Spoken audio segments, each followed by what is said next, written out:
Hello and welcome back to another stream. And I did forgot to press one little button, but hey, whatever. I am gonna move a few things around. And how are you all doing? Well, today we'll be continuing for more Punishing Grey Raven with Simpy 199 of the Dark Evil Alliance, and also known as Tolinara MIKU. So far in the story, Elise here is trying to find her friend and tear down an organization that experiments on people. So yes, honestly, the plot sort of sounds like something I've heard before. Special dispatch. Oh yeah, that. I'll worry about that later.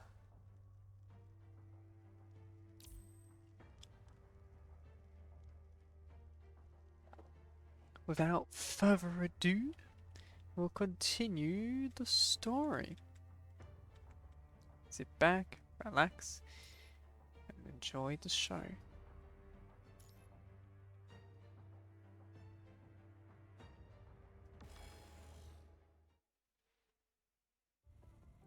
Here it is. This is where Lena will be probably next.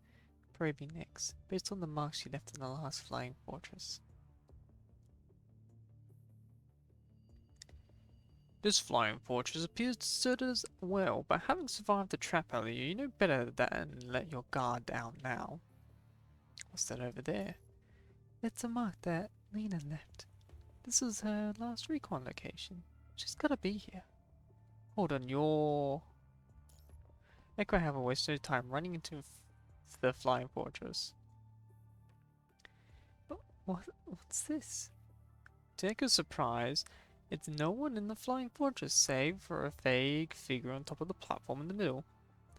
Lena? It's a hologram. Slowly, the hologram turns around. Elise? Jeez, what took you so long?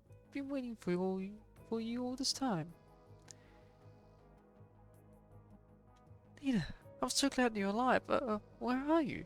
I'm gonna get you out of there now. I'm at a happy place.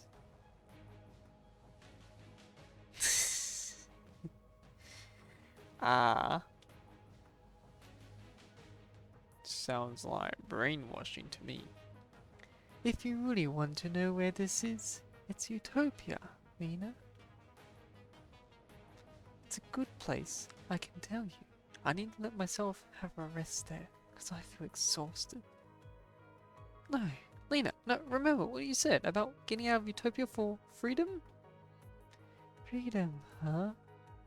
Well, that doesn't really matter anymore. I'm sorry, Elise, but you're on your own now. I really am sorry.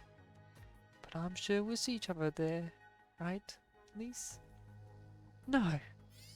Echo shouts at the top of her lungs. She makes a beeline for the hologram, which shatters into specks of light upon touching it. But you said it. You said you were going to show me all the things I had never seen. All the things that this world had to offer. Echo, get yourself together. This has to be Pigment's plan, except we don't quite understand what he's trying to achieve by messing with Echo's mind.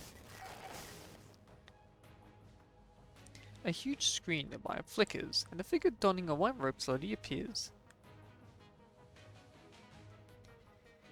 Elise, see, they're all here now. Come back to Utopia, Elise. There is where you get to be with Lena, Cecily, Nata, and the rest of them. With a bit of a slouch, the man on the screen casts a loving smile this way with those faintly golden eyes of his. Mr. Kugawa Coroner, please hurry up. Kugawa Coroner. He's just a doctor who's still working for the Star of Life. But this time, his name constantly appeared on your inspection report. Kugawa Coroner. Ah, Commandant. I see it clicked, huh? Babylonia has been very protective of you, which is a real shame. I seen your inspection report. It was perfect. I mean, you would have made a very excellent vessel. Better than any of the guilds, perhaps. So you're the one behind all those missing people? Well, I say I gave them what they wanted. Most of them came to me of their own volition. I only picked a few of them and brought them here as ingredients. Now, is that supposed to be condemnable? All I have done is give them a third choice other than life and death. And when all of this is over, all of us will live forever and ever in an actual utopia. Nice stops, all of us here, so none of us will age or die, and all of us will possess power beyond our imagination. And that really is something beautiful, if you just think about it. Well, it's about time. Let's get the show on the road. The best of luck to you, Commandant. Of trying to get out of here alive. With it, the hidden tunnels in the flying fortress flying open, rooms of engines fill the air. The flying fortress is taking off. This way. Yeah, it was a trap.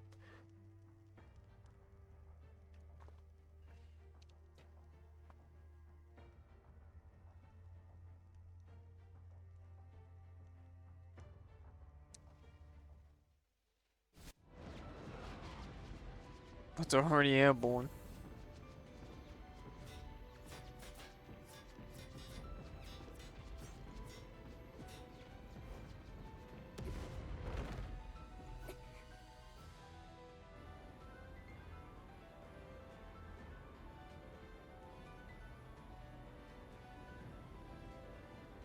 Utopia is the best place to be. Wake up from this empty dream. Let's go.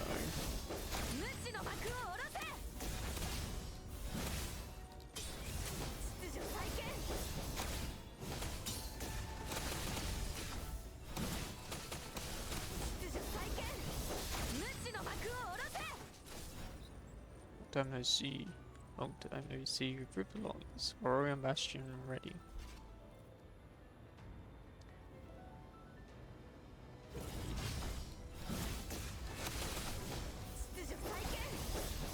Let's charge up, shall we?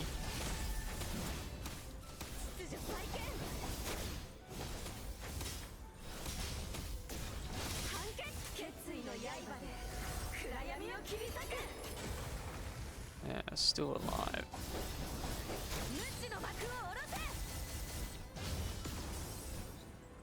Damn, you made me do this. Damn. Why does he repeat this faces twice? Reinforcements. We really are fighting against overwhelming odds.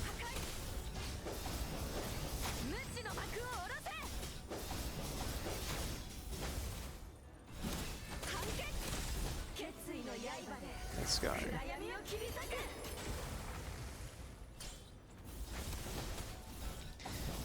Let's charge.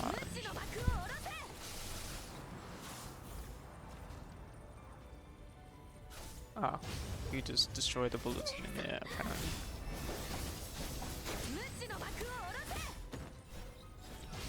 Oh, they can move in the matrix.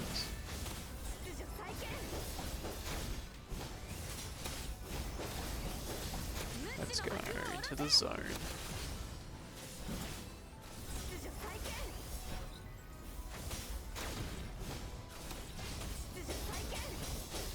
Let's go.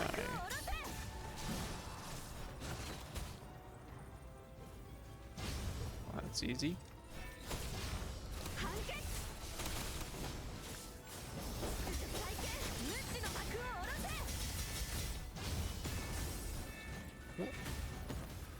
Why can I not move anymore? There we go.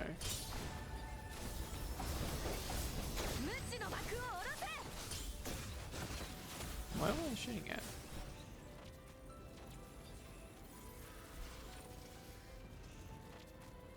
Speed up and climb.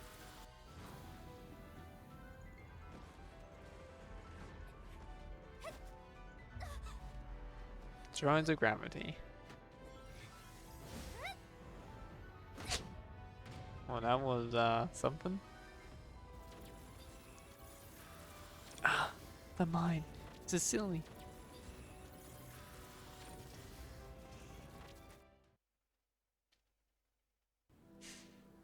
Fall was endless. It all seems like broken pieces of a nightmare, showing every single moment that everyone has lived, very happy or sad. Searing flames lie at the bottom of the abyss, blurring even the clearest of eyes. She doesn't want the fall to stop, because she is way too tired. It seems to be what the voices in her head are telling her. But there seems to be something she hasn't yet finished, a promise she has yet to fulfill. See the more of the world for me, if you would. Let's go. Let me show you what the world has to offer.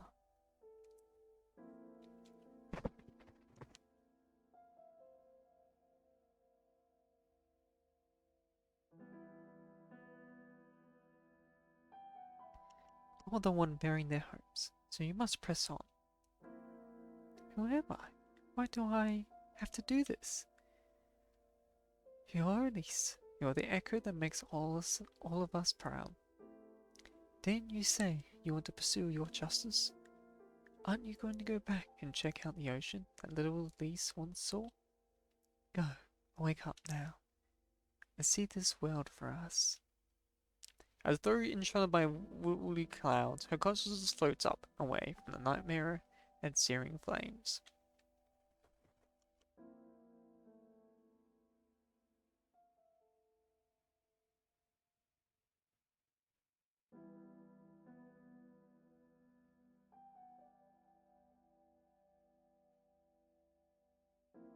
Sorry about that. Silver of light shines through the cool breeze, sees her painful memories, and wanting pain in her mind dies down. I am Elise. I am Echo. Echo.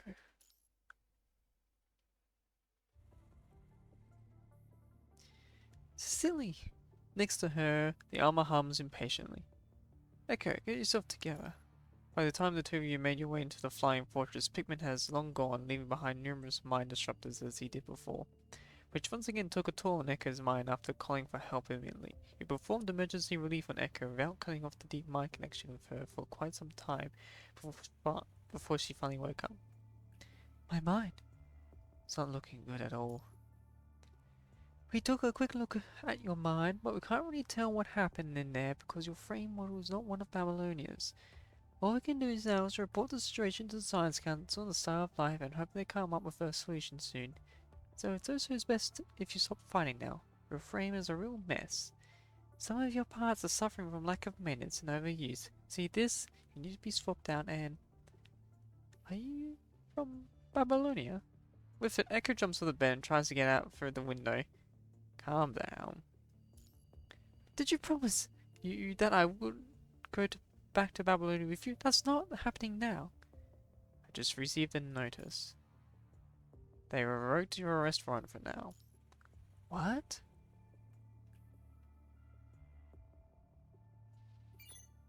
When help has arrived, you relocated the still unconscious Echo to a safe location, trying to come up with an explanation about Echo's situation when your terminal starts beeping.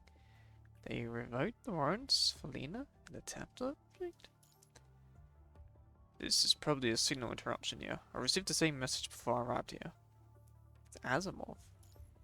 Makes sense now then. Did you come across anything new about this flying fortress? We can be sure about one thing now. Remember I said I found Pigman's handwriting familiar? You mean? Pigman showed up during the mess of Echo's mind. He's Kagawa Korono, the doctor we've seen before. Kagawa Korono? He looks at you with a frown. I looked into his background after that, but nothing caught my eye as suspicious, and his own track record at Babylon is clean too. The only reason someone would tell the world who they are when they've been trying so hard to stay on the low. He's already achieved what he set out to do. What exactly is giving him the confidence, though? Could it be that his experiment turned out a success? Those Corona people have always been on their toes. We better stay put before getting solid evidence. Second that. You might have hidden some data on Babylonia. You need to let Asimov on this, and have him copy the data before Babylonia gets their hands on it. Copy that. Hope that Utopia holds the answers to everything.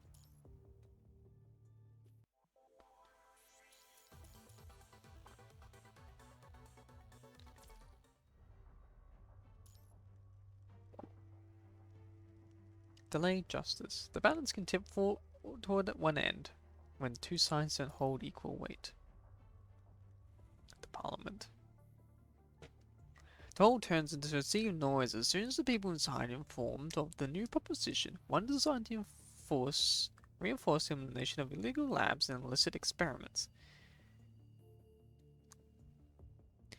Illegal experiments. Help us out here and give us a clear definition. What are we supposed to make of the style of life in the Science Council regarding VOD testing as the definition of an illegal experiment? Because just sets of another way of commotion among the councilmen. We're talking about corona test subjects that we tried to get within a restaurant before, right? Did the higher-ups find it already? We haven't heard anything about that, but I can't be sure. But if it seems like they've got their hands on something definite, given the way they are talking now.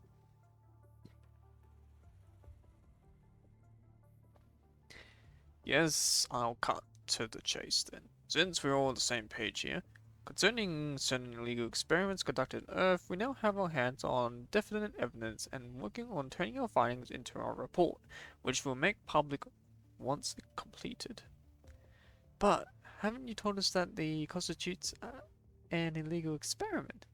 The military solved the issue they were having with heterohumanoids based on what they learned from Project Winter, right? And the Science Council has been keeping its eye on Project Winter too, no?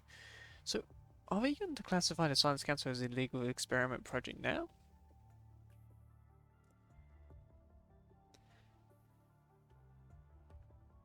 That's something I need to own up to. And I'm not going to write that off as a necessary evil to cope with an emergency situation. But if this plan is based on Vivo tasting has been wrong right from the get-go, then is it a path we should continue down? These experiments will eventually throw a science moral conundrum in our face. If we don't put a stop to them now, before we are on who we are, scientists and councilmen, that is, we are first and foremost human beings. To keep a society sustainable and civilized, there have to be lines we can never cross. We need to stop in vivo testing to stop these experiments from running amok like a swamp spiraling out of control. If we want a better tomorrow for ourselves, will any of us here are so hopeful the false promises that this project claimed to hold? Is it immortality? Or is it becoming an ascendant? Asimov lets us sneer. Are you in the same opinion yourself, President Hazen? We just want to hear what everyone has to say about this. Truth to be told, most of us probably have no clue about the specifics of Project Winter.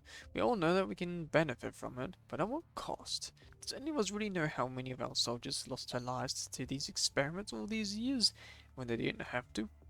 For as long as this project has been in existence, none has been able to come up with a comprehensive report that tells exactly how many human and contract lives we've lost. And that's why I'm in support of this proposition. And you, Commander Nikolai? Are you in support of this proposition too? I'm against unnecessary sacrifices. It's true that we're living through a time in which sacrifices are inevitable, but every single one of our soldiers is important to us. Now I have to admit that we all didn't benefit from Project Winter, which in return took more from us than we had to gain from it. Well, in complete, the statistics here show us many constructs and task force squads have gone missing over the past few years, when they didn't have to. The Parliament falls quiet as well projects report onto the overhead screen. We're only looking at constructs and humans from Babylonia have gone missing. Now we'll include those from the conservation areas on Earth. The red bar zigzags upward, apparently trying its best to reach for Babylonia afloat on the trails. I'm sure you all know exactly what I meant when I said they didn't have to go missing. After all, I see them take out many our own students straight to hell. Did I have to have no idea what they were doing? I did, but I never stopped them, because I was a pathetic coward. Now, and even at this very moment as we speak, now in the comfort of this room, trying to decide if we should stop these illegal labs, they may still be burned alive. I'm in support of this proposition. Their sacrifices are meant to help us reclaim Earth, and shall never be forgotten, but let's not even think about how much it takes to produce a construct, because before we get there, we need to worry about how we're going to keep Task Force loyal to us if we let these people continue with their research. If the word is out that Babylon leaves these labs at large just so they can get our hands on their research data and conclusion reports, just how many constructs do you think there will be still be in Babylonia by the end of the day? What technology support is the Science Council bringing to the table instead if we do without all the special equipment data? Technology support? What exactly do you mean by that? Be it combating the Punishy virus or anything else, Science Council's always been at the forefront of scientific research, while you, sir, what exactly have you done for humanity and the Earth other than the cheap lip service of yours? The balance can tip toward one end, with two sides don't hold equal weight.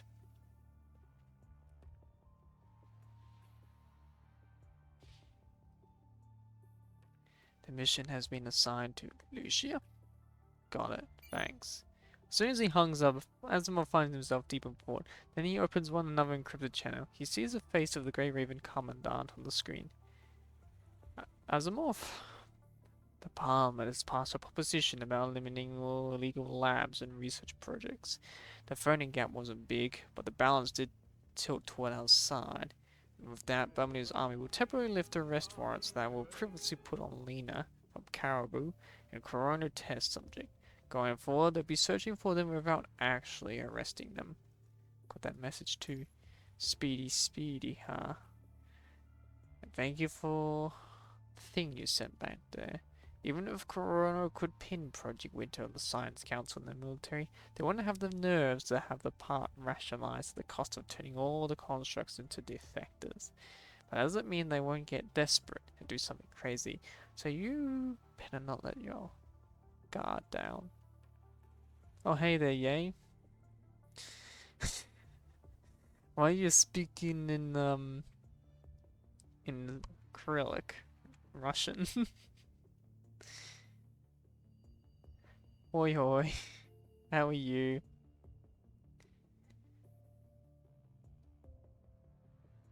How you doing?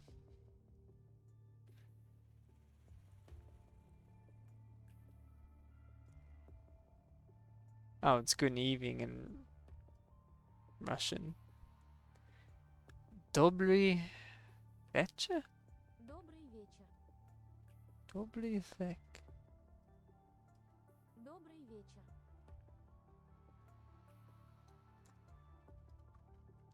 Добрый вечер. Yeah, dobry вечер. He's still not back home yet.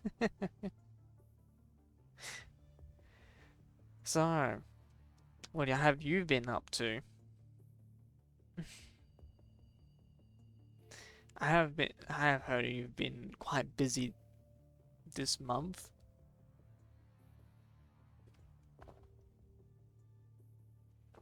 And as you could see, I have been multi-streaming lately. Lady Happy Auntie. What? Is this your Russian auntie?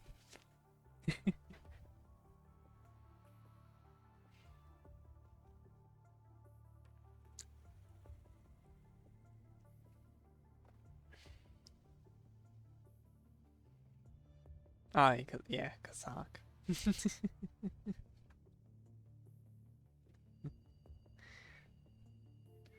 Yeah, well, that makes sense. Since there's so many Russians living in Kazakhstan.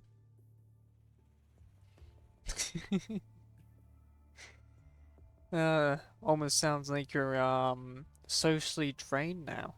since you have to deal with all those relatives.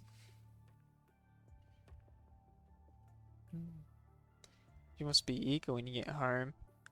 I hope you have some time to rest when you get back home, instead of, going straight back to work.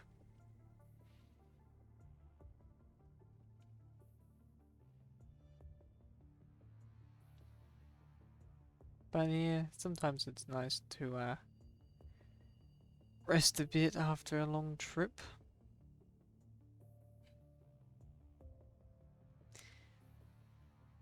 Yeah, after a long time, I decided to multi-stream, and so far the latency's not too bad. Oh, okay.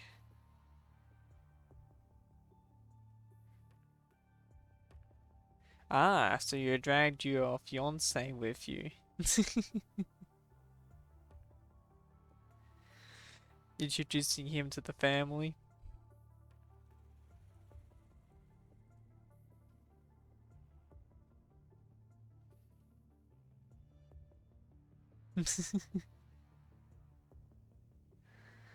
Oh, now I'm curious about this tweet.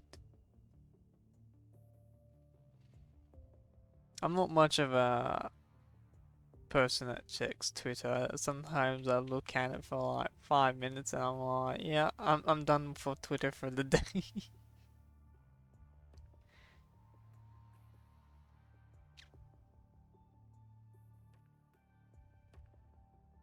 I know you got tricked by your big sis. I saw that. Um,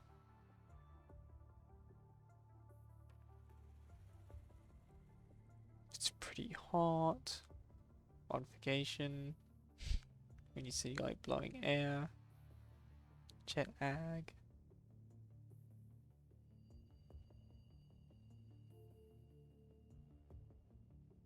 Oh, it was awkward in introducing your fiance.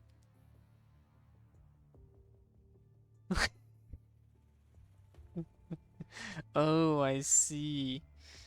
Hmm. Hmm. I can only speculate what she said to your fiance.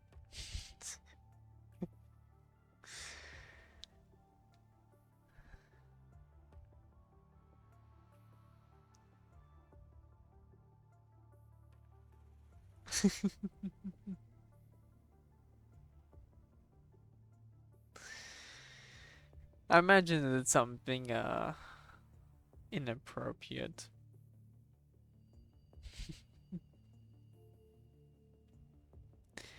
By the sounds of it, your auntie is quite the social butterfly.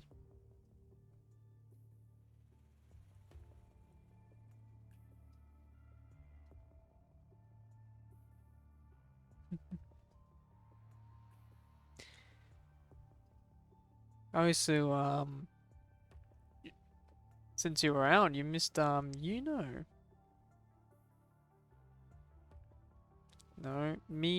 well, ended up being me, Suki, Catbox, and Nun Melon in the end. And you can probably tell how, shame. And you probably can tell, how Catbox would have been like. Then again, there was that one point where I prevented him playing for 5 turns. So he wasn't too happy about that. But, just how the game goes. Yeah, he was streaming. Yeah, I'm pretty sure all 4 of us were streaming.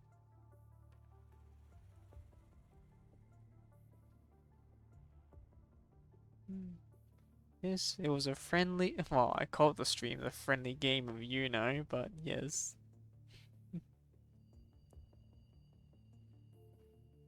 It's quite funny.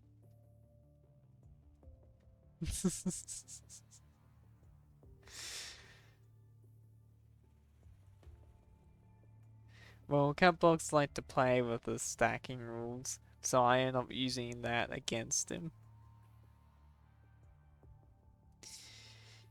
Since he loves stacking so much, I might as well give him all the cards. Which he very much appreciated.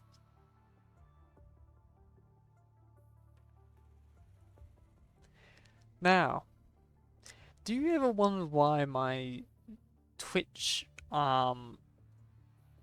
channel picture is like this instead of the usual MIKU or this models one?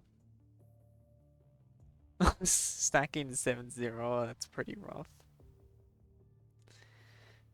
Very rough.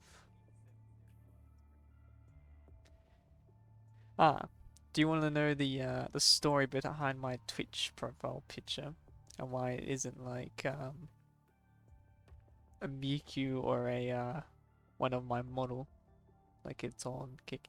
Yes. Well, under my followers, well, one of the people I advertise on my Twitch channel, I have not updated it much. Actually, where do I advertise people?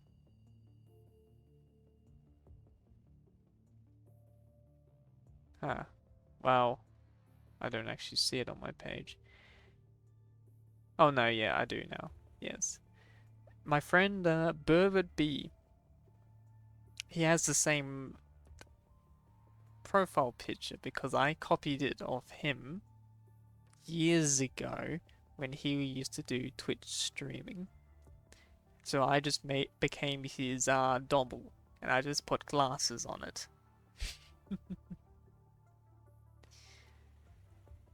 And the game where the picture is from is called Journeyman. It's made by the same people who created Myst. It's essentially a time traveling puzzle game, and your suit in the picture allows you to travel across time and also shapeshift so you can blend in the surroundings and the people. And also you fight against space aliens that mess with time. So it's quite a wacky game. And since it was from the 90s, they got real life actors for each of the scenes and have their own props.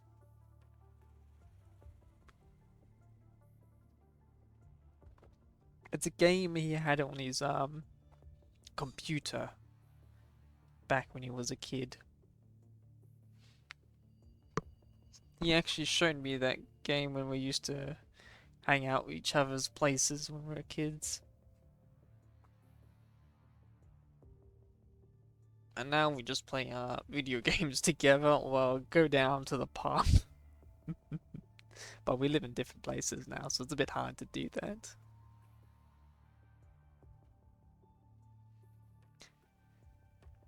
So yeah, a bit of a story.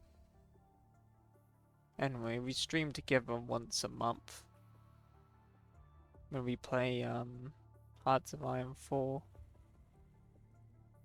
I even doing a YouTube series with him, making videos off those streams.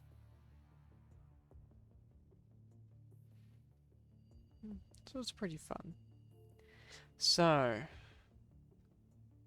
I'm pretty sure you're coming back home pretty soon, aren't you, Yay?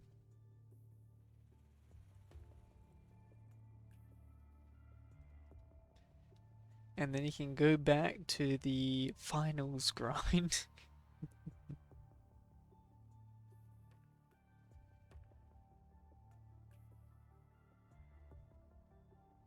On the 8th, okay. Next week.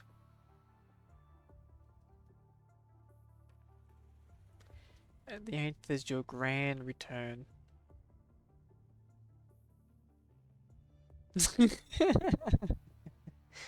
Well, if that's the case, then you're gonna have to play a different game. The 8th is, Yeah. Hopefully you don't. Unless you do have like a backup game you could play.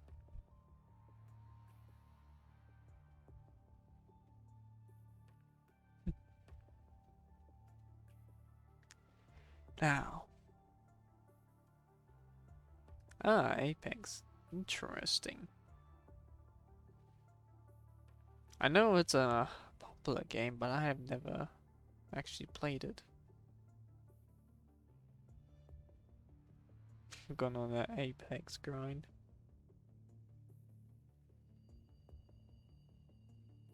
Maybe you can troll people with your voice in that game. Since you have the voice modular, maybe you could end up like changing the pitch of it, you know, make a childlike voice or a really masculine voice just to put off your enemies, even your teammates.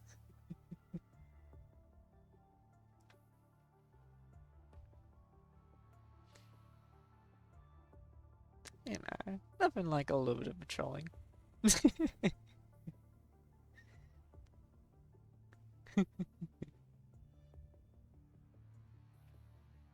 Ah, well. Oh, well. And yes, did you also hear about how Catbox his he he's unable to log into his old Twitch account, so he had to make a new one.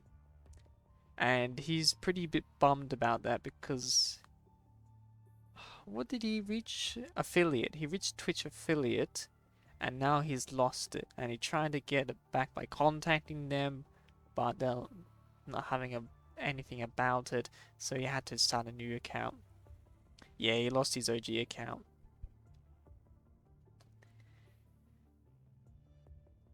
So his new account is Catty Boxy.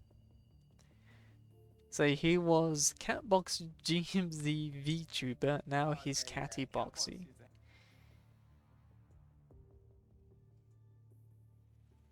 And I was during the Uno game just calling him Catty Boxy. Or just Boxy.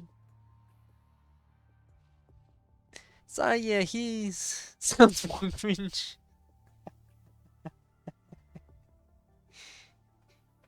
Well, knowing him, he probably thinks it sounds cute.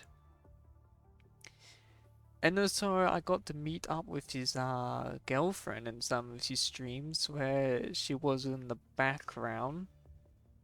I was doing some Crusader King streams with him. And, well, she accidentally revealed more information than I ever thought to know.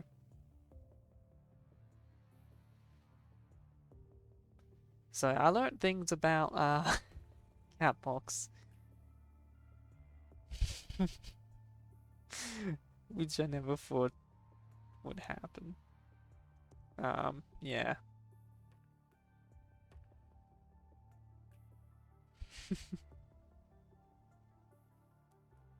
So yeah, I learned a bit of his, yeah, private matters. And the funny thing is, she constantly beats him up, so he ended up getting an aggressive girlfriend.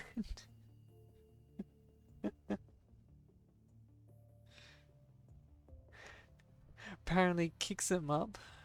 Yeah, he likes that. And apparently she is a brocon.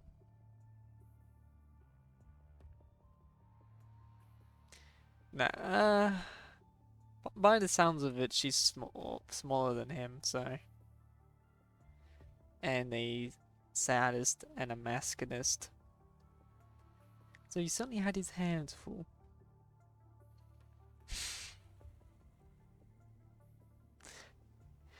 He didn't get a golf mummy, because by the sounds of it, she wants to be pampered. And Catbox is not exactly a pampering sort of person. He wants to be one that's pampered. Yeah. Well then, good news. Um. Oh yeah, wasn't Suki was telling us that she has reached um. Yes, she's reached 100 followers on Twitch, which is pretty good going. No, despite all the work she goes through, she managed to reach 100 followers.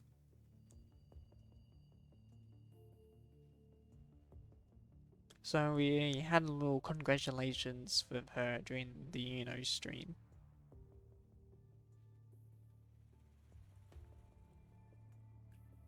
And no, it's ironic. Catbox lost everything, while Suki is growing. Kind of sad. Oh well. Yeah, bit rough to grind from the start.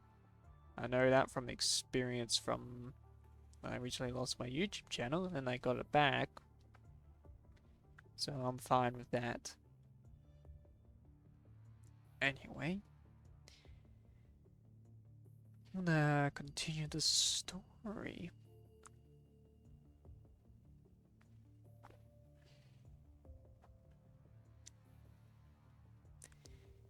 It need to be. You can take that construct with you and directly request support. Addison and Nikolai might have just know what you've been up to. They're making a statement by not getting in our way there. We've made a new discovery here at Utopia. Found something on the new mind fusion? No, but we know who this Dr. Pickman actually is now. He's Kagawa Kurono from Star of Life. Looking quietly at the picture shown to him on his terminal, Asimov is in deep thought. It's him. Did it cross my mind before you were locked up? But I couldn't confirm if I was right with my hunch because the Science Council and the Star of Life were never that close. Corona might have infiltrated deeper into Babylon than we previously imagined. Asimov falls quiet again. Now that he's come clean with his identity, he must think that nothing can stop him anymore. My hunch is that it won't be long before the guy's done with his research, meaning you'll need a few extra hands to help you out there. After Asimov makes a few taps on his terminal, his frown eases a little. Lucia, it's good to head down to Earth. Thank you. I have asked to have Liv sent along with her as support. Bamni has revoked the arrest warrants, but Corona is not going to stop, so you have to get back here with the data before the Purifying Force gets there. I'm sure Corona is going to destroy that laboratory base before anyone else gets there. And I've cracked data you sent me yesterday. Lucia has the key, and Lee will know what to do with it. There is nothing you need to worry about the Star of Life. I'll look into it with Hippocrates. Path of Judgment. This is a shackle she bears, and a bloody sin. She has yet to absolve herself of. This is their fight, path down which they stand to be tired, the path of judgment.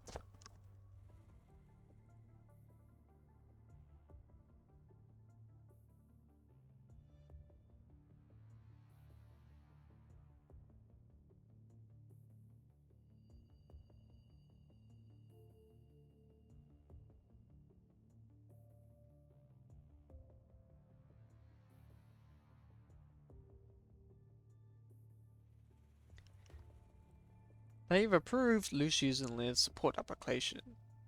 Commandant, surprisingly fast this time. Despite desperate times call for desperate measures, the military needs evidence to pin Corona down. Any news from that? Not at the moment. There are things that are better left out of open discussion even at desperate times. Do we have Pikmin's exact location now? Nothing more than approximation. They are making finding him very difficult. It's a big area though. Even with 3 task force squads, it still take us quite some time to pinpoint its location.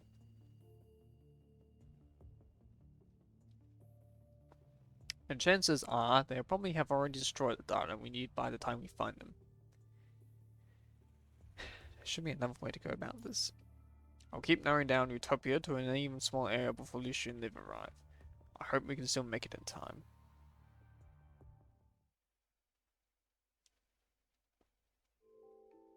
Inside the conservation area, it's been a while since the girl last found herself unworried at a safe place. There's something to worry about and nothing to keep her guard up for. No need to fear seeing her face on a wanted list in the conservation area, nor does she have to watch her back for pursuers.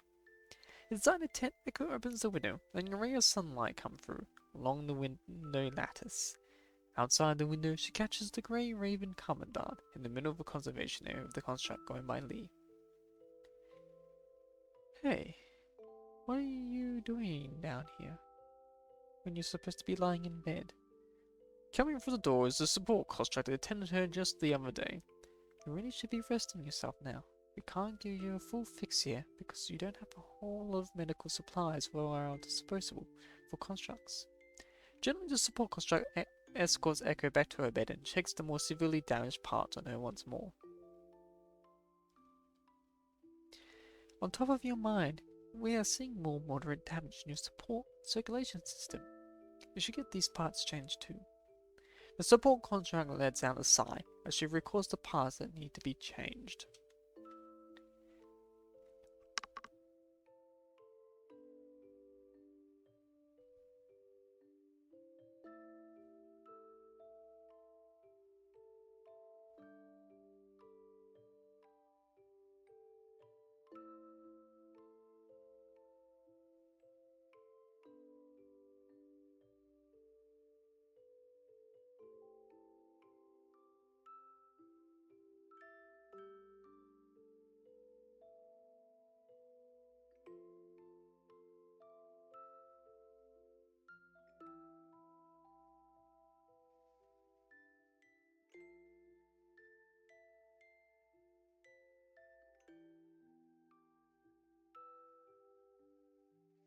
Sorry about that.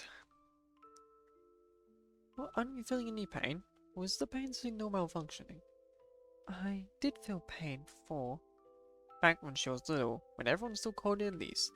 Whenever she fell and cried out for her father would always stop whatever he's doing and put her on his lap to soothe her. When exactly was it though that she stopped feeling pain? Was it when she bore witness to Celice's chosen death? Was it when she found her father's notebook? Or was it when she and Lena got separated? He's paining her more than her physical wounds.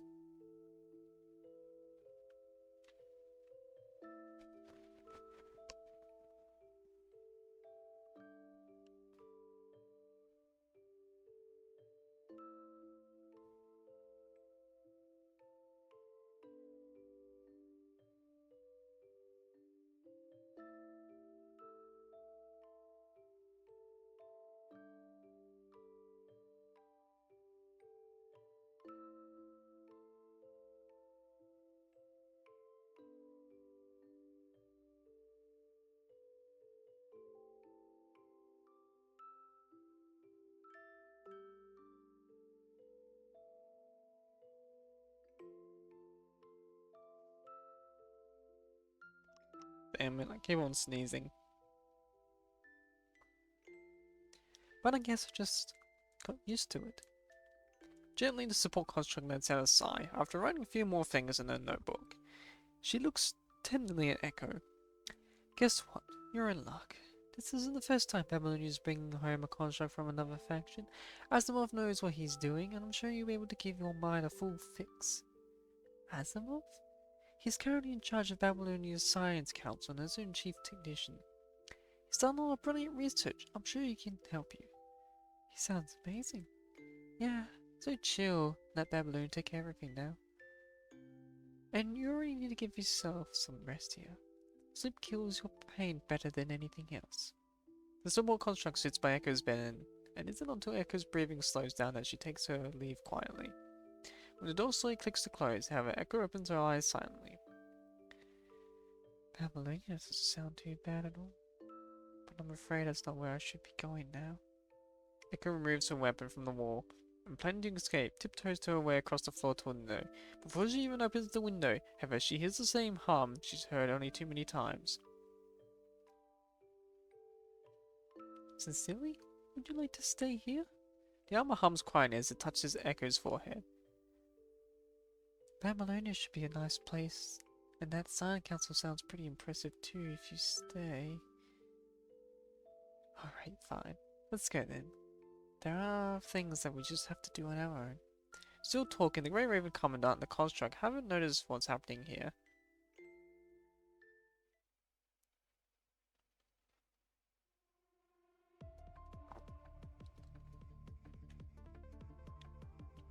Without catching anyone's attention, Echo and Cecily sneak out of the conservation area, the first place that's ever made Echo feel safe.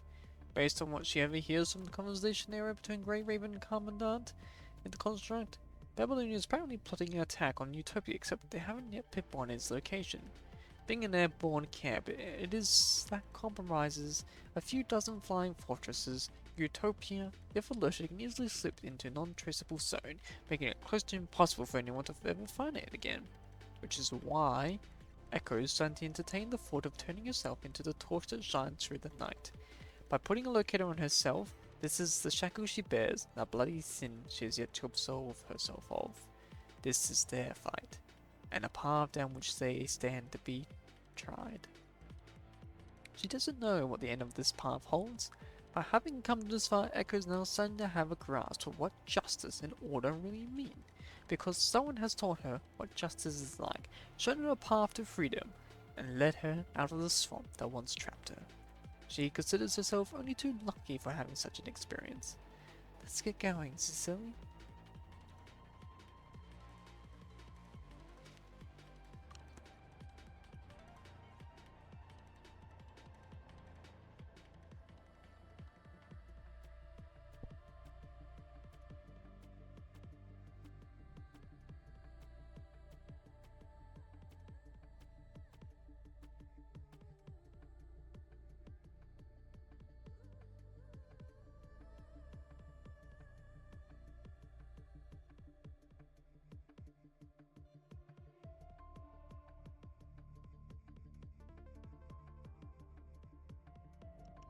Oh my.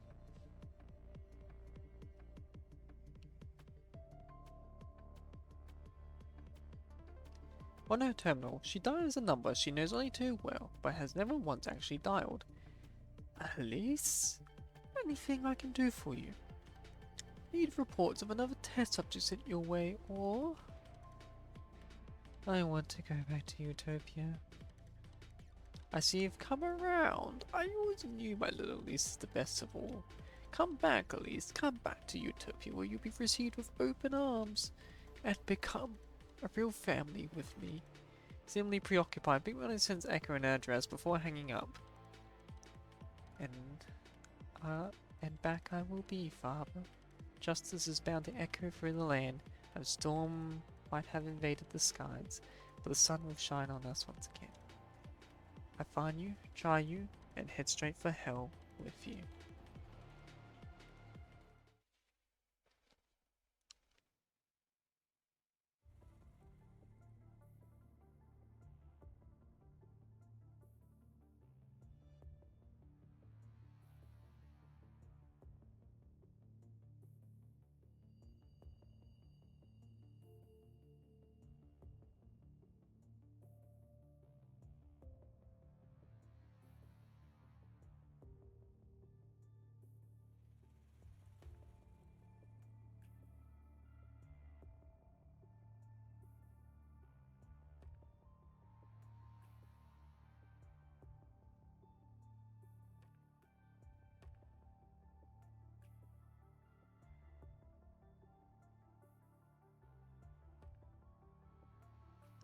The support construct has been taking care of Echo, has worry written all over her face. When you're done talking with Lee and cast a look at where Echo is supposed to be. I thought she was asleep. When did she even get up and get out of here? It's all my fault. I should have stayed around longer instead of... It's not your fault. A slip of paper on the table catches your attention. Please take good care of Sicily when I help you locate Utopia.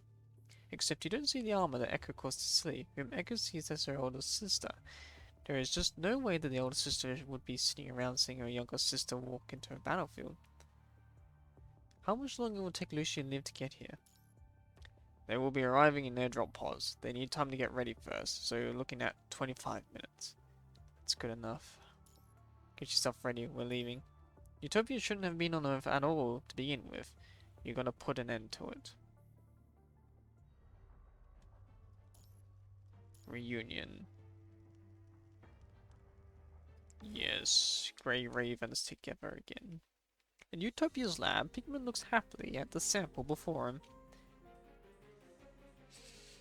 That's one hell of a test subject. Can they not make it any more ominous? Subpar, definitely nowhere close to Elise. But this makes a bare pass nevertheless, I suppose. Elise is no doubt one tough act to follow. How's everything come along with the mind fusion? Fusing selected minds, 23.435%, 33.63%. As the progress bar on the screen slowly fills the empty space, the construct in the vessel struggles violently in silence, which quickly comes to a stop.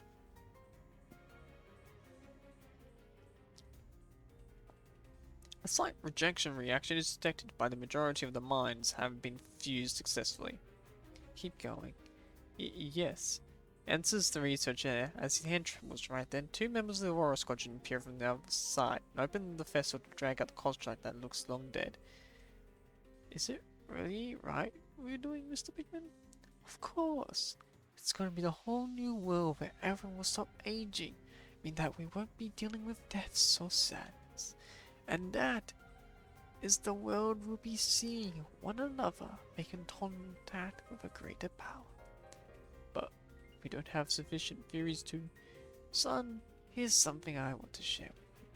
Soft-spoken Pigman doesn't seem offended by this researcher. See, once I did some research on descendants, one of the reasons the Ascension Network chooses them is because their minds are stable enough. And when you put together countless stable minds together and have the most powerful consciousnesses, leading the rest of them to make contact with the Ascension Network, almost though he could visualize the picture in his head, Pigman breaks into a smile. Why exactly are we limiting human evolution to constructs? I see. Through the horrendous test subject, the researchers seem to see the cosmic tomorrow of humans that Dr. Pigman is speaking of. Keep going. We're running short on time here.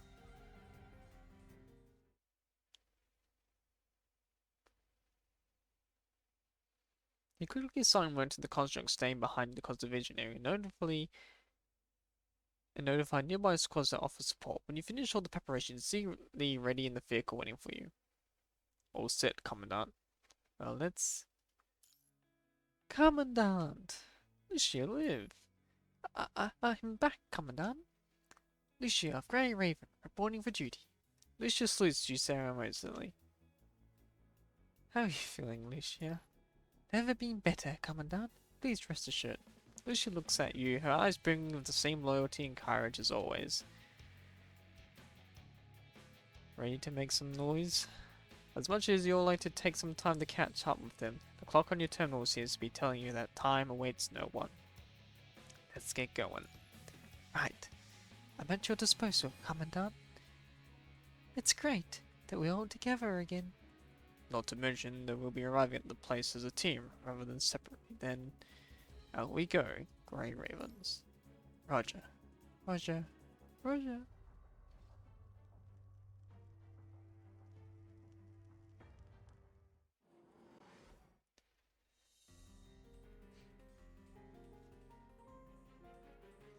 It's Lee, Commandant. We gone. The enemies down there haven't noticed us. We could attack them off guard. Right, as we discussed, I will provide sniping support from the high ground. Liv has already come in through safe passage. I'm going to be here. I'll take care of the escaped enemies if there's going to be a fight. Where are me? There.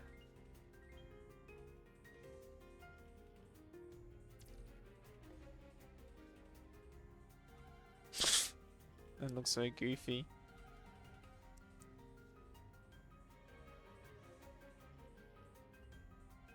I scanned this place to decipher the Flame Fortress operation data. We have to use their central control panel. Their central control desk is in the back. I can handle it myself, but I need Emily's passcodes. Well, there has to be a fight if we do that. We need at least 5 passcodes to open the gate. The patrol guards should have them. Be careful, Lucia. Yeah, I will. You can count on us.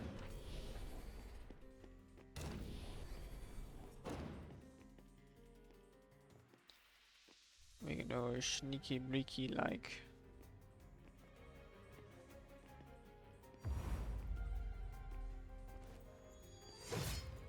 Stab right through the chest. Sneaky bleaky like.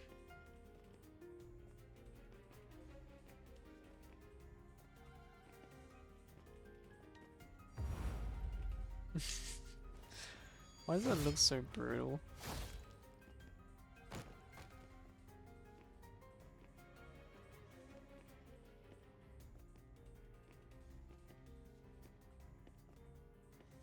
Let's go. Are we still gonna stealth attack these bots?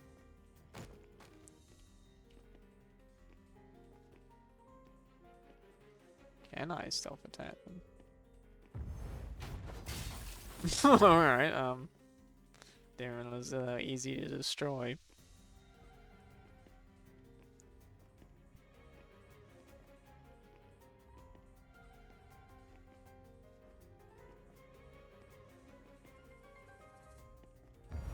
Alright, he's just facing the wrong way.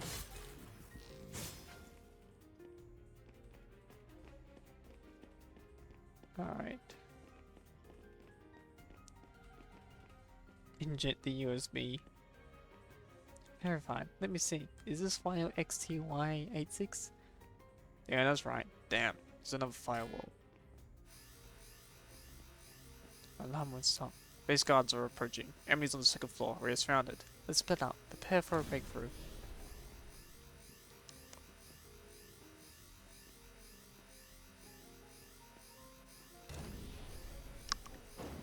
Yeah. And you're all dead. What? You're still alive? Oh, there we are.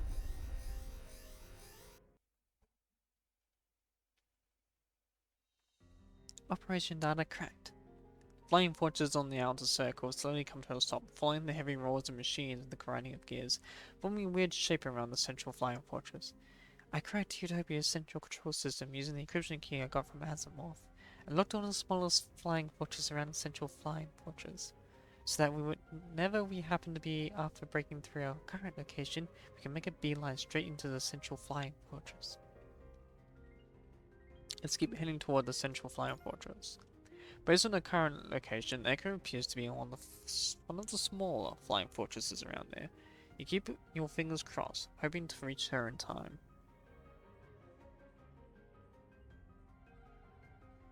In one of Utopia's smaller flying fortresses, keeping herself hidden in the dark corner, Echo grabs for air.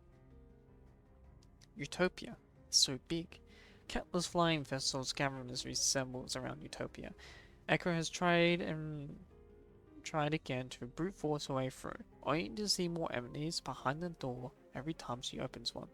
Ah, the armor seems dejected as well. From behind Echo, she puts a hand gently on Echo's shoulder. Cecily, we aren't quite there yet.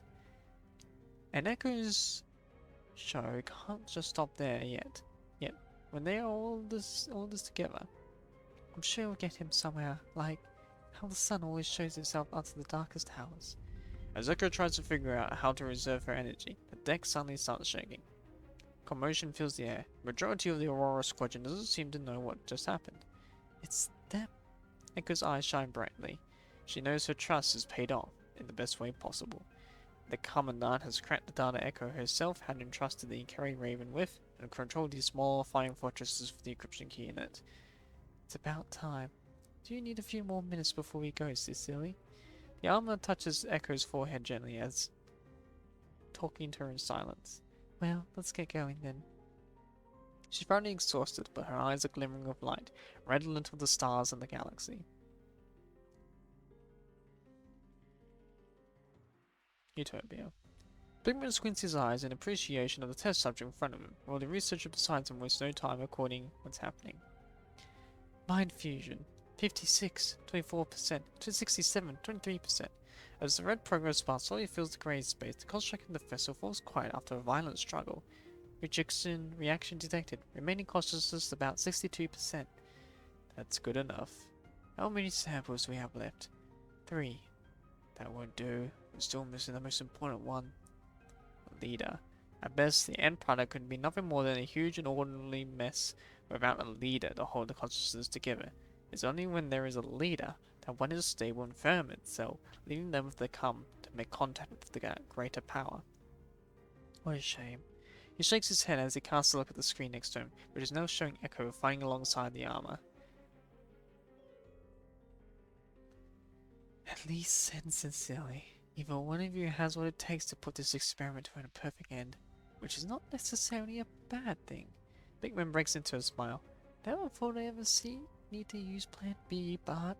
Slowly Pigman removes his gloves. Oh.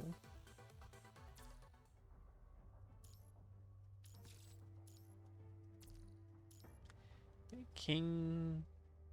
Not sure. I don't know. Isn't I haven't done 20 yet.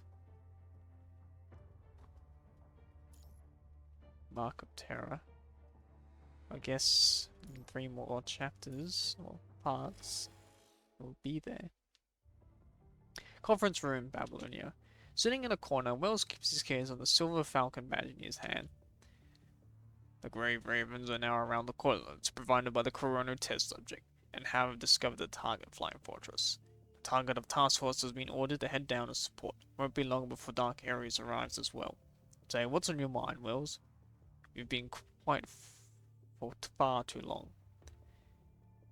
My apologies. We've had all the information complied. Aurora Squadron's main focus is in the central flying fortress, but all it's going to take us will to break through that line of defense, followed by the smaller flying fortresses surrounding it. That construct by the name Echo, who's also the Corona test subject, was made her way to the flying fortresses. We've constantly seen small flying vessels fall, and our guess is that it's the doing of the said construct. We need to be fast, get our hands on the data before they destroy. Corona is aware of what's happening and has had a few private squads sent over there with whatever excuses they come up with, while having no time to cover up in their action. Speedy as always, huh? We have the upper hand because we made the first move this time. Our teams on Earth hit them when they're least expecting a hit. But Chrono... Wells clenches his fist around the silver falcon badge, feeling a twinge of pain as the badge pointed end steps into his palm. Calm down. All of this will come to an end sooner or later.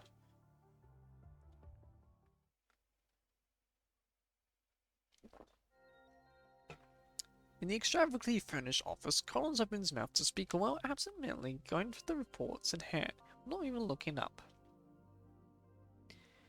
We sure never imagined things go this far, say. Is this what you had in mind? Well, never quite saw this coming, but we're playing it by the ear, right? No one seems to be reading the same reports. Well, true, but that's not without its risks. Which is why I think I'll try to get Trojan back home soon before we find ourselves trapped in the swamp. How's everything look on your end, Collins? Mediocre, but there's not something to ruffle our feathers. Best always comes last. Terminal sitting on the Collins table beeps a few times as 2 encrypted files arrive. See, speak of the devil right there. Got one for you too. That's great. Let's hope this is good enough to finally make those geezers back home jump to their feet and do something. Having gotten what he wanted, Norman cuts the line.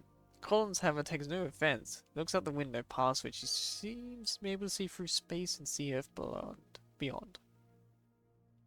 Gotta say, it's a shame that I don't get to be part of this cosmic act.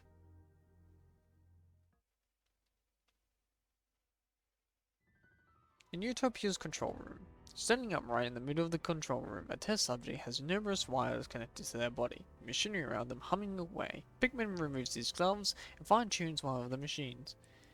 Iron fusion, 100%. Rejection reaction detected. Remaining cost is about 71%. Dr. Pikmin, are you really sure about this? Of course. His tone is gentle but firm. This is going to be my greatest experiment yet, so it makes perfect sense that I've validated myself. You only get a fusion of a mind so perfect and fast when the symbols I have lived up by the same rules, and all the time and effort going to building this utopia is finally paying off. We're only one step away now from finishing my greatest experiment yet. Pikmin keeps his gaze on his test subject, captivated and mesmerized. But the follow-up, I'll leave it to you, son. You already know exactly what you need to do, don't you? But Pikmin lets in a quiet shout to stop the researcher from saying another word. You know exactly what the place is like that we'll all find ourselves at, right? You and I, and every single life there is, will see one another there again. Now, let's get started. Of course, Dr. Pikmin, teacher. Pikmin seems a little taken aback hearing the researcher call him this. Looking at the researcher, he goes way back with Pikmin himself as a student. Pikmin breaks into a faint smile. Let's do it. He walks into the vessel.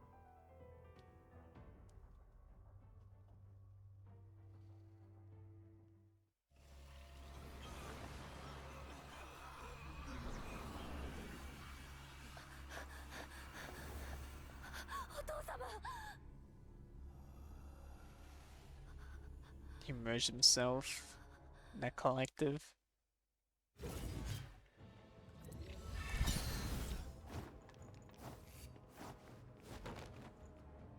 I feel like that could have been more epic with the right sound effects.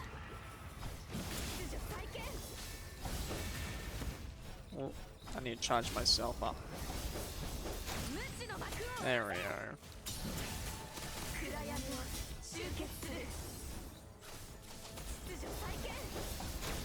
There we go.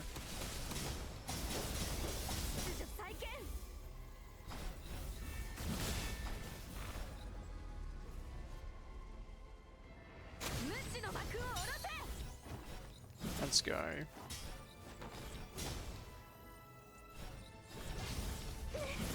Power. Infinite power.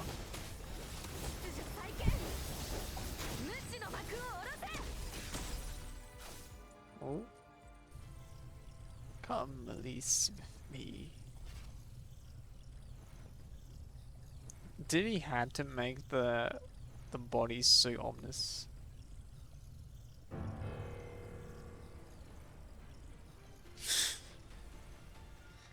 Really is like playing as the devil right now. Life stops all of us here.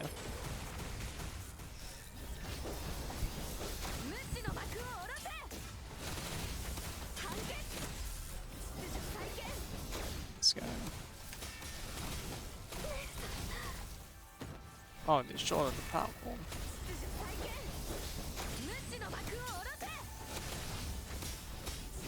Let's charge up. Let's go.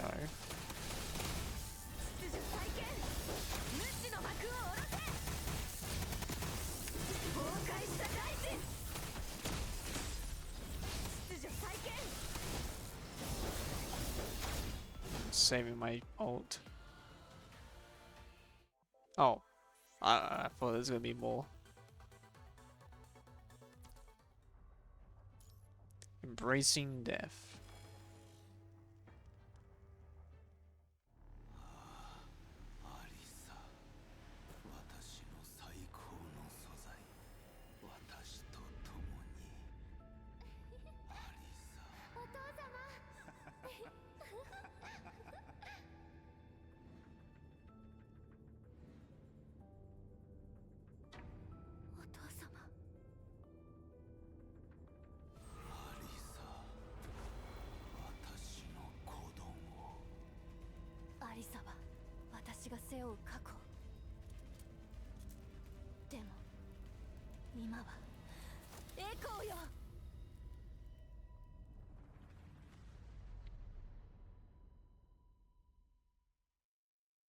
Did he essentially create an artificial ascendant?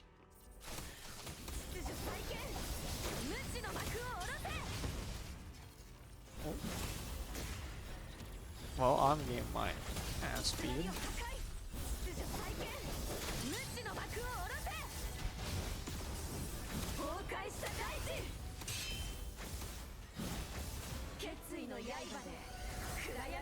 Let's go.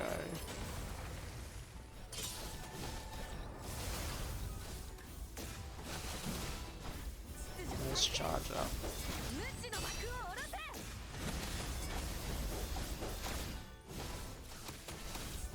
Let's build up my orbs.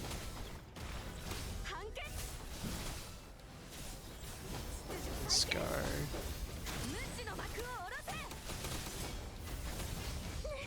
Oh.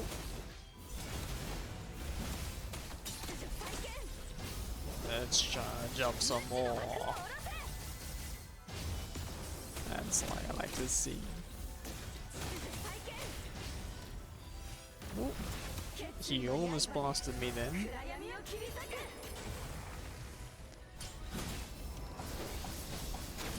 Let's go. Oops. Jeez.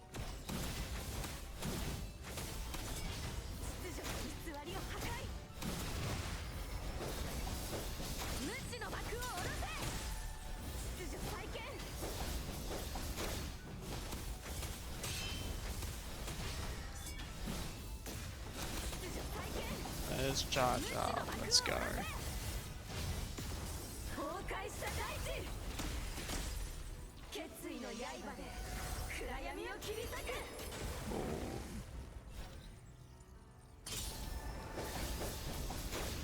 She's getting more and more unstable.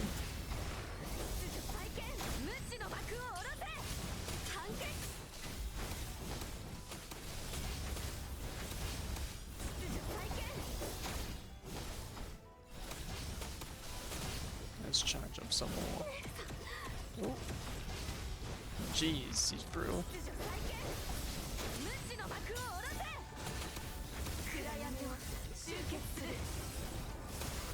Let's go.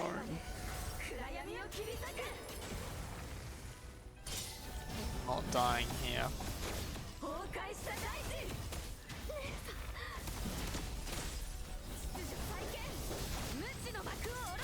Ooh. The cheeky one.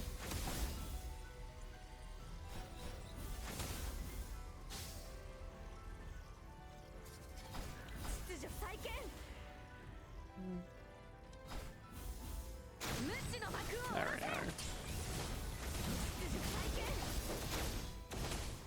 Oh. There we go.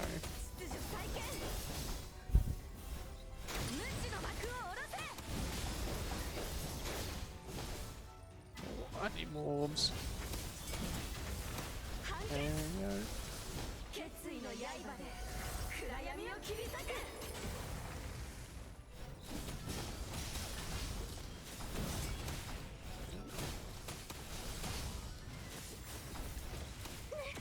Oh. He just punishes me like that.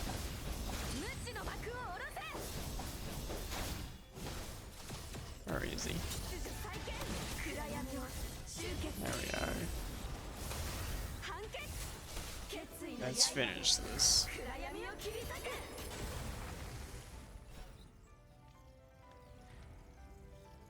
Oof. It was interesting. The bloody fog in the skies has cleared away to reveal the pale clouds behind.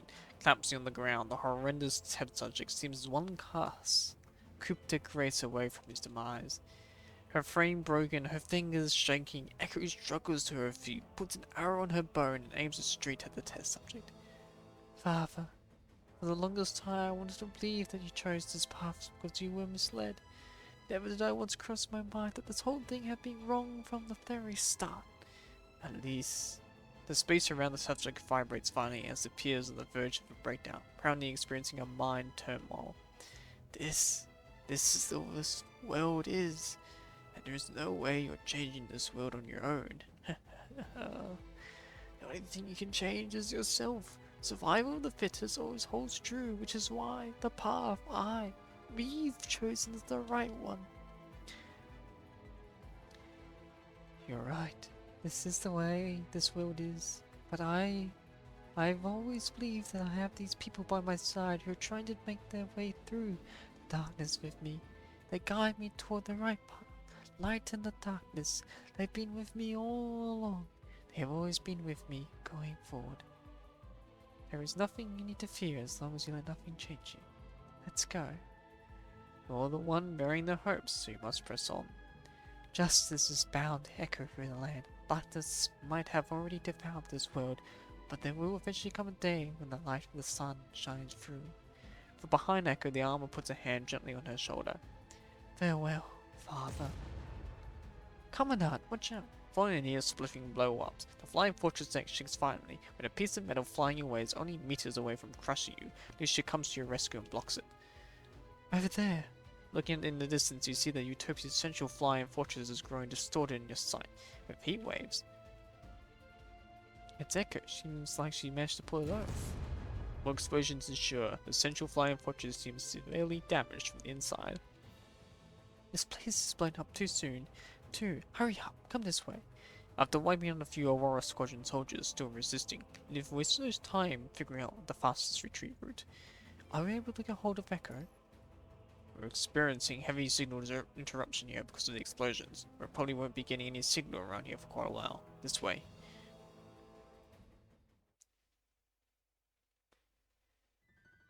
With its central flying fortress collapsing, Utopia seems to have hit the start button of a domino effect, sending its smaller flying fortress into downward spirals, one another.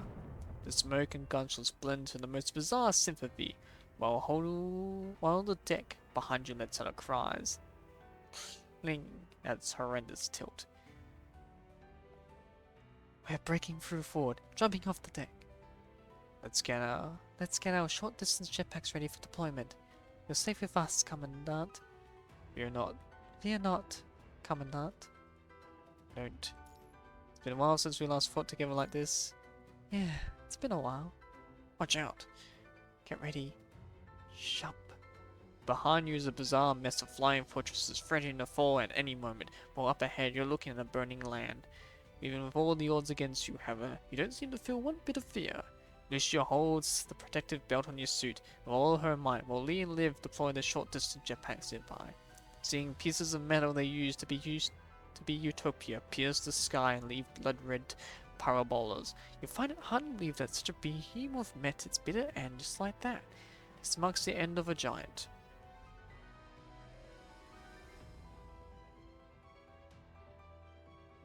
Commandant, are you okay?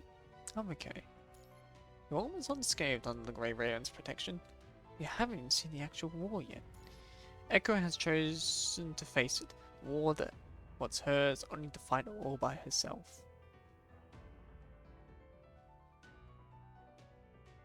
Collapsing a flame, the behemoth that's Utopia is falling apart in the air. The horrendous test subject takes another breath. Her frame severely damaged, her mind unstable, Echo lies on the slanted deck, flicks the string of her bow perilously. Sincerely, Lena, I've already come so far, just hope that I won't let you down. Not yet. In a days, Echo seems the same valiant female constructor she's seen before. But you've already worked so hard. Let me give you a hand now. Lena? The name is stuck in her body, unable to make it past the focal module. Before she knows it, her body begins to move on its own, as the armor gets to her feet and supports her other arm. Don't give in here, Elise. Leave this place. This place has always been a mistake. And go pursue freedom.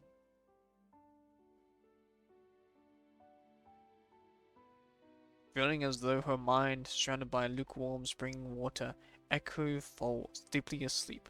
Same kind she once experienced.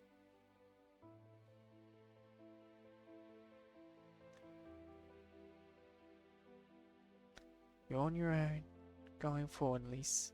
You need to be strong enough. Lena, it was you before too. Tears trickling down her face, Echo has apparently realized something. When she sets her foot once more on the hard ground, the same figure is no longer there anymore in her mind. Gently, the armor stands right next to Echo, supports her by the arm with a firm hold.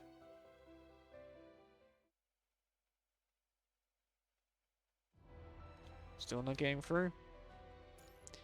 Lee shakes his head. Signal jammers were likely installed in the flying fortresses, and the recent explosions disrupted the reception in this area. Help is on the way. You can't hear the rest of what Lee has to say as a heavy humming noise makes its way to your brain through your ears like a piercing noise of a drill. Ah. Following the noise, there's a non-stop explosion sending the gigantic flying fortresses into a slow downward spiral amongst the cascade of firelight and smoke. Damn it, Echo. You can't go there, Commandant. Things are falling around. You're going to get yourself killed. Where is the rescue team? 1.3 kilometers out. We'll be here in about 5 minutes. Get ready. We're moving in for the rescue. Cough. A weak voice comes through the fog, shrouding the wilderness. As the smoke from the explosion slowly lifts, a few blinding shafts of light coming pouring through a crack in the parted grey clouds. Commandant? A legless armor could be seen supporting a frail girl in shards and sparks raining down from the sky. She looks all worn and drained, but casts you a smile in the morning sun, like a triumphant soldier coming home. Echo. I apologize for leaving without informing you. It's very rude of me. I want to express my gratitude to all of you. There's no way I could have made it onto Utopia's central flying fortress on my own. As the Echo keeps talking, Liv goes ahead and starts running a quick check on her. There is something I need to tell all of you. Well, I still can. Pigman is dead. He injected his consciousness into a new test subject and made contact with the corrupted. He seemed certain that his experiment was going to be a success, but the still failing Utopia has explained everything unspoken. It's all over. So you did connect it to the Ascension network. I was going to leave this memory chip behind and never thought I would make it out of Utopia alive, but Lena and Cecilia brought me out. Lena? Yes, she's always been there, and Cecilia is severely damaged and could feel it. Her mind is in chaos now, and I was hoping... Don't worry, Babylon will do the best to help both of you. The memory chip in her hand alone already warrants a full fix on her frames. With everything Lee has brought out the other flying fortresses, Asimov should be in no trouble receiving all the data from this experiment. You have 1,000 burning questions for Echo, except she's already fast asleep from exhaustion. However, things only get better from now on, right? Dark as the skies might be, the sun will eventually shine through. No matter what happens, everything comes to an end one day or another.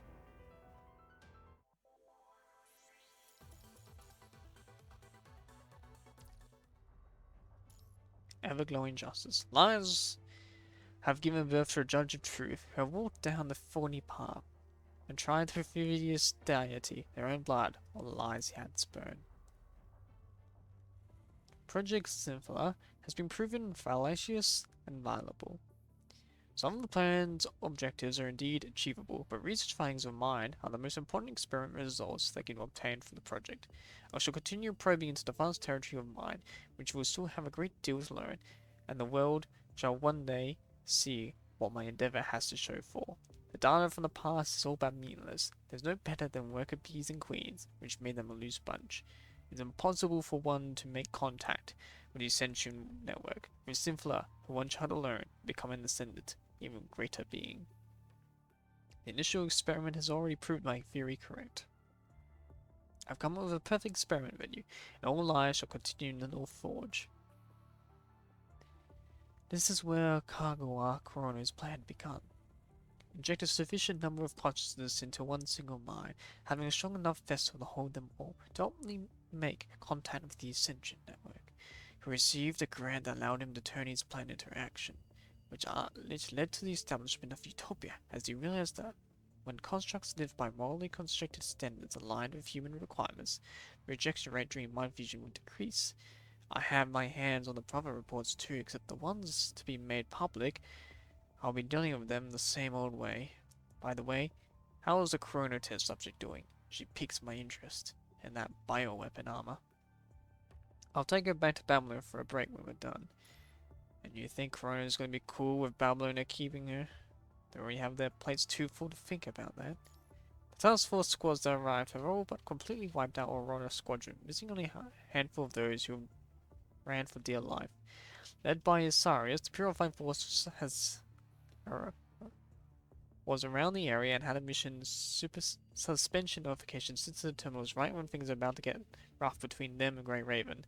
Echo is now out in the open where Babylon can see her clearly. Trying to lay another finger on her wouldn't do Corona any good.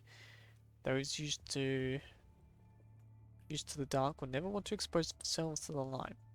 Bring you back some other data left by Cecilia and Lena. Sure. Asimov nods at you and ends the conversation.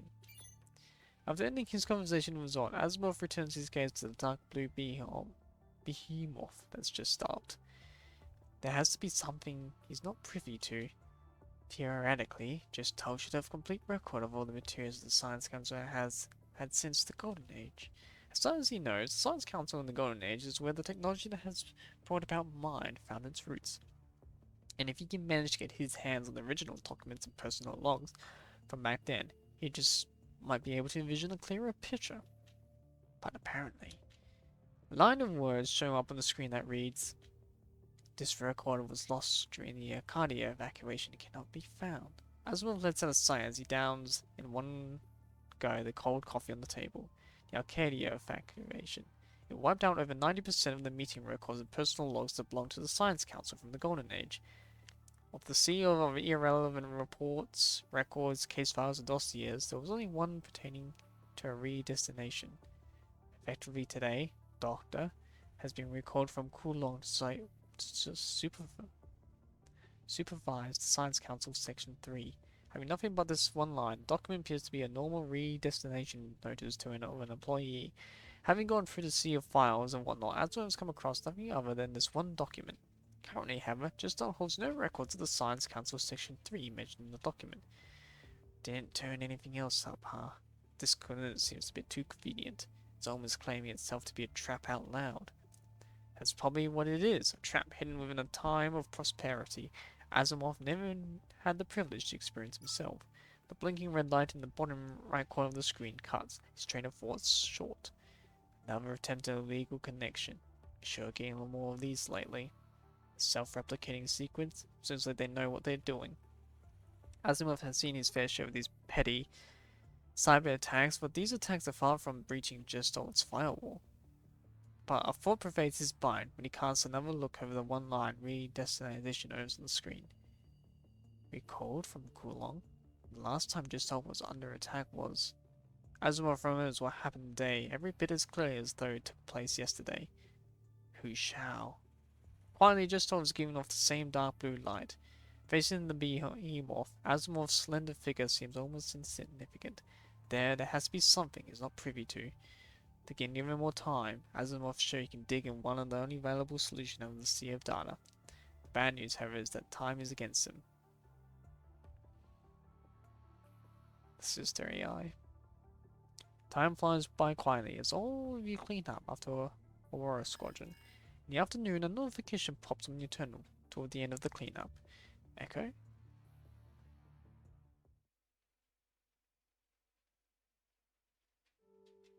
The land, having been engulfed by an inferno just a week prior, is once again furnished with green grass. There are traces there and suggesting there has been a fire, but not so much so they overshadow the lively greenery spreading as far as one can possibly see. And these are the wonders of the land, scarred and marred as it might be. All that it makes for life to return is no more than a bit of sunlight and morning dews.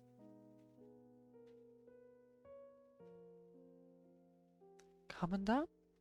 Echo? What are you? Echo seems to have decorated her frame, her white hemline waving in the breeze. I found some bodies of those who lost their lives during the cleanup. This is where I buried them. Cecilia made a tombstone for them and wrote a little something on it. I was wondering if you... Echo says no more. Stand next to Echo. With flowers in her hand, Echo keeps her gaze quietly at the small tombstone. As though suddenly recalling something, she reaches the template out of her pocket ceremoniously. This is Lena's name tag. I hate to admit this, but she's now part of Cecily's mind. When I was in Utopia's central flying fortress, I found her. She bites her lips and stops speaking. She has taught me so many things and saved me so many times, which is why I had such a difficult time accepting that she was gone. Commandant, can you give this name tag to Sinka for me? Sinka? I forgot what happened when I fell deep asleep because my mind had come under attack, and I thought it would happen because my brain wasn't working properly. After I made it out of Utopia, I realized it might be Lena who helped me get through the final stretch out of Utopia. She helped me get out of Utopia twice.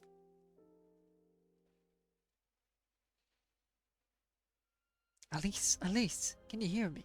Someone broke through the Utopia's external defense. It's a real mess around the lab now. Listen to me, Elise. You don't have much time. You need to get the armor with you and get out of here following the path we discussed before. Me? Forget about me. Over the commotion, the researchers have been evacuated out of the lab, making their way back into the lab. The researchers who have been evacuated out of the lab are making their way back into the lab when the lights on the experiment equipment are blinking coldly. Don't look back, keep running. I'll find my way out. You have to get away from here. You have to get away from here. Lena cuts the line right away, wiping off the chat history when the sound comes from outside the lab. Phew, thank God it wasn't anything serious. What are you looking at? Put her into the vessel already. The Oral Squadron soldiers rope Lena up and put her into the vessel. This is as far as she goes, Lena figures, but there's also something to be scared of anymore. Because the spark of hope she let out here is more than enough to start a fire that she knows will eventually cleanse the swamp of sins. Mind fusion experiment number 246 starting now. Is the vessel going to be able to accept an ingredient when it's never spent a day with them? Screw it. Dr. Pigman is never wrong. He presses the button. You have to get away. Her head drooping, the ingredient in the vessel falls completely quiet.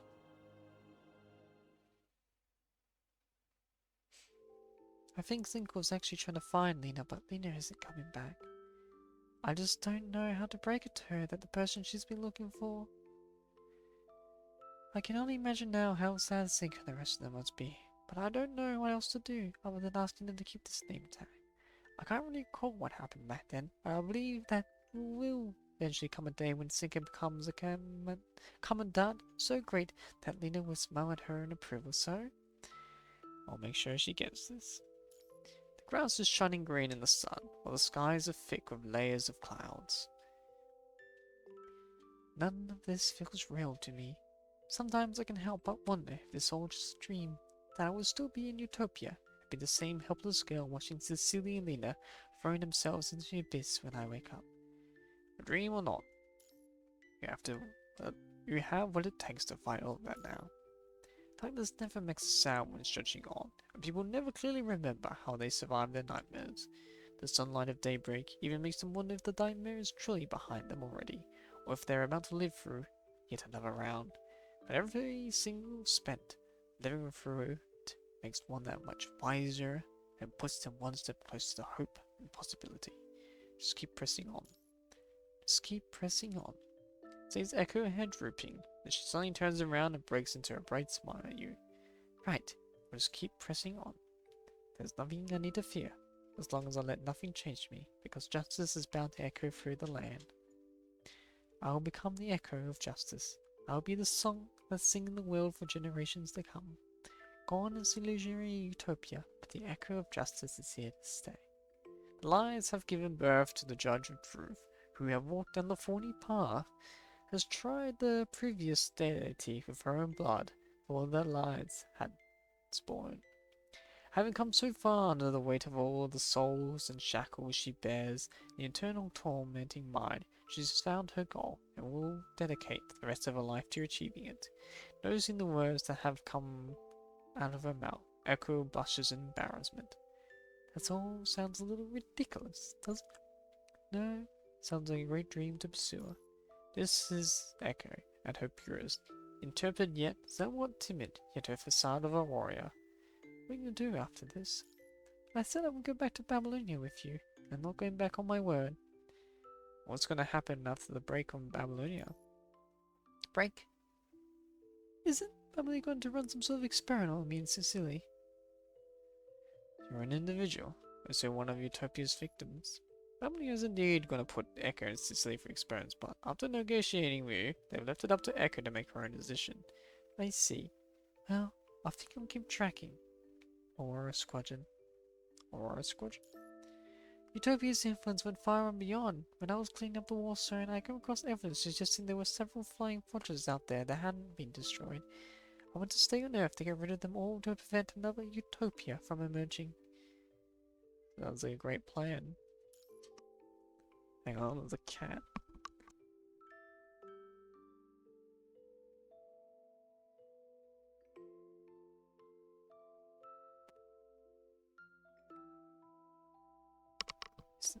I have a talk with the higher-ups about Babylonia. Echo probably won't receive full autonomy, but seeing as Babylonia doesn't have the manpower sent off to track these minions of Coronos, I can't imagine Babylon would say no to the deal. Thank you so much. Echo does her rather complicated salute at you in an earnest manner. Well-governed rules of etiquette, 3rd edition? Of course! This is the standard etiquette according to the world government. Don't you do this in Babylonia anymore? No way. Echo lowers her head in embarrassment. When are you headed back to Babylonia? I've slated to leave tonight. With your team? They're coming home tomorrow. They're done with the cleanup.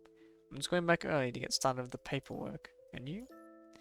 I'll head for Babylonia once I'm done with my mission here. Alright, I'll see you around then. Echo smiles and nods.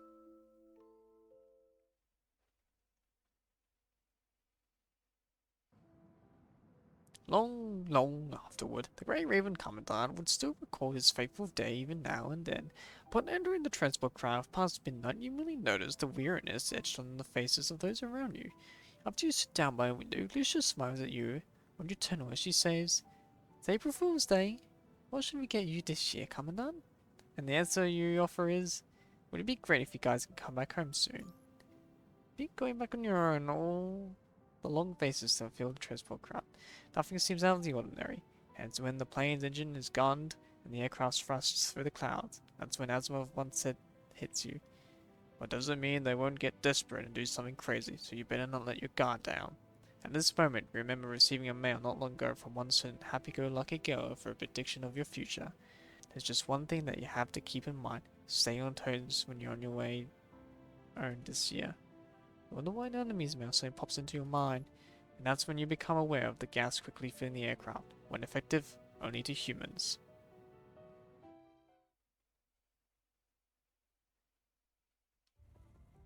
Babylonia. That's about it. We've got bad news too. Bad news?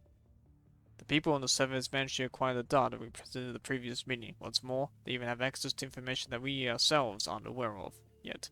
We've seen protests and armed conflicts across a handful of conservation areas and bases, and our informants have even reported seeing Forsaken in those protests and conflicts. Does it sound like it's something Watanabe would do? He's been quiet for 3 days now, so I have good reason to believe they got something going on externally themselves. Do these two things have anything to do with each other? I mean, it seems like someone took advantage of the flow. What are you going to do about this? Containment. We need to keep things from spinning out of control. When Hansen looks out of the window, he can see all red shards and fragments blinking back at him beyond the atmosphere of the blue planet. Its belt of waste, comprising broken pieces of battleships and dormant missiles, smashes humanity's crushed pride. We can't afford another round of chaos on a global scale. Not after the Valley of the Arcadia evacuation. The terminal table lets out a ring of emergency. Hasten's about to ignore it, but decides to take the call, albeit reluctantly, after seeing the name of the person calling. What? VODS flight back home crashed? Yes, the remaining Grey Ravens are still on Earth for cleanup. Sword has coming back to Babylon only, taking a homebound transport craft, and good news is that they didn't find Sword's body in the crashed plane. Bad news, though, is that the craft crashed into a river contaminated by the red tide. There's still hope. Is help on the way? We've already put all the task force members around the area on it. We looked into the craft too, and found nothing out of the ordinary. It's been taken a while in for maintenance, right before it was flown on out the mission. Beyond the window, the hazy skies are heavier of ash grey clouds. Put the guards from the conservation areas nearby on it too. And make sure you check out through the backyards, grounds of the air crew. We have to find Zod. Well, I guess there's no happy ending in this story. Along the banks of the Red Tide. Oh, so this is where that picture comes from. Take this person here. You will be more knowledgeable about dealing with the initial process. Alright. The old man nods reluctantly as he takes the unconscious person to his transport vehicle. How long is it gonna take you to get ready? It's only a matter of time before Babylonian starts coming after me. Don't sweat it. I have no one to keep them busy to buy you some time. The old man's hand trembles at the mention of the name. Are you feeling okay? Never thought I'd ever pay you a visit, father. But don't worry, I'm not gonna hurt you since you're the last father alive. I just had no one to turn to but you, because they agreed to do this out of the blue. I didn't have anyone to help with this. I think I'd appreciate it if you could stop calling me that. Take it you don't like being called that now. That's sorry, a thing of the past. Thing of the past, huh? But Henderson laughs in self-derision. Very well. Guess I'll let you handle things from here now, then, Mr. Beth.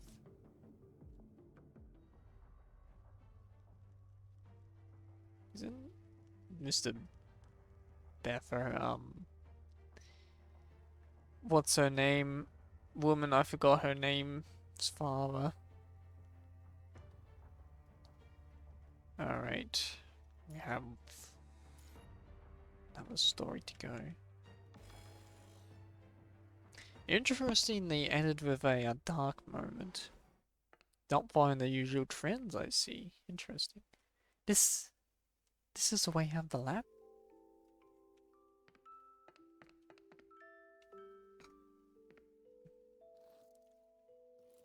Let have the painting as the being winner. There's a conflict in the mind. Lady, that's impressive.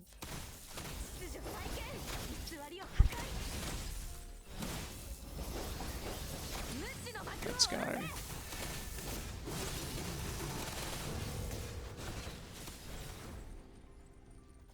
So this is the truth, the mind fusion experiment. Sleep.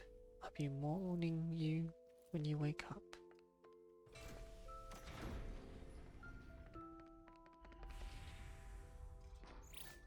It's you. Hello, lady. We're looking for a miner in jail. Have you seen them? No? Let's have a look over there, uncle. They're all gone.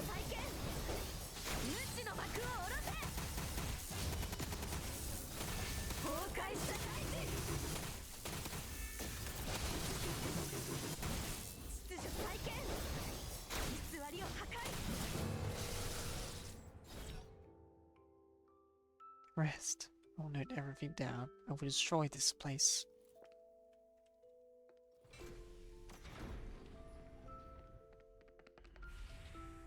Ship. It's the MIKU with the ID card. Why is it here?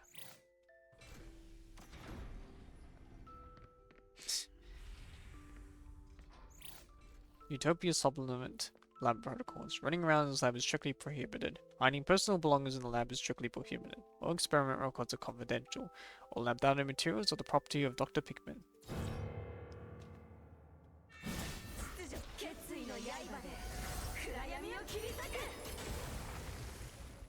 Oh, he's not dead.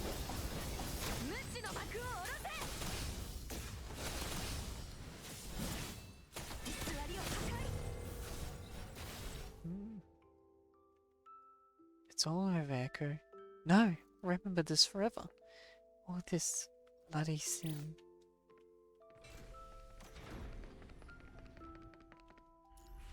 The elevator's accessible. Which memory will lead me down?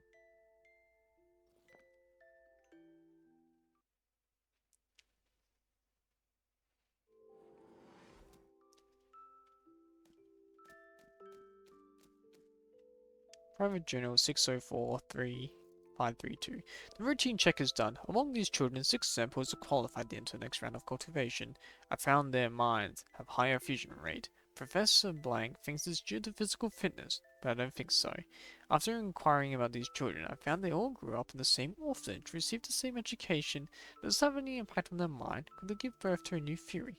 Elise is the best. Is Elise from the same orphanage as, Lithos?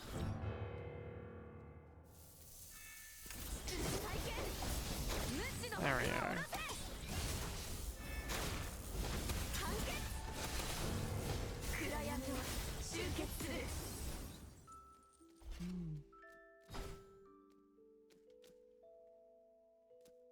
The family's all gone. Only Elise is left. When did I burn it?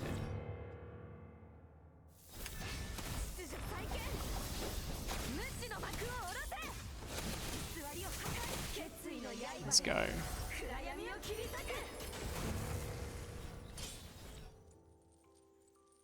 It's time to leave, Echo.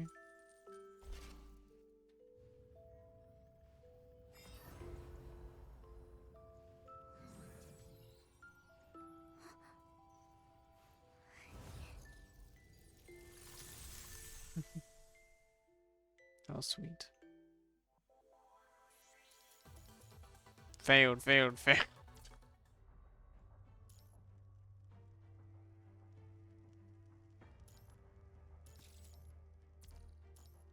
Mournful separation. So let it come to an end that she figures is probably for the best.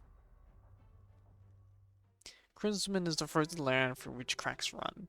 Swimming upon this way through the mud is the let out beast-like house, seemingly endless corrupted.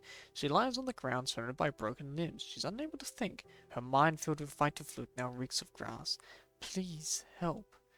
Then she presses the hidden button on the back of her badge, and with a little end she has left, the badge starts blinking red, showing that a connection has been established. The construct lies helplessly on the war-ravaged wilderness, her body all but completely destroyed.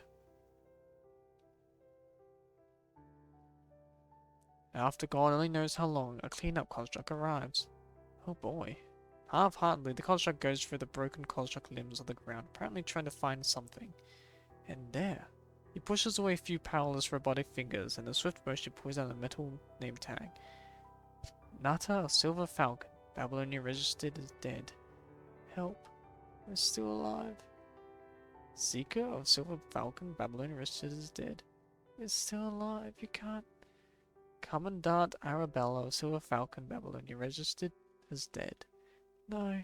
Poor thing. The construct steps on the Silver Falcon badge that's still blinking red, after which he casts a barely noticeable look at the construct on the ground, as though certain that she's still unconscious. Help us. Incomprehensible and hoarse, her beg for help makes her way out of her broken focal system but falls on deaf ears, and it quickly bleeds into the wind.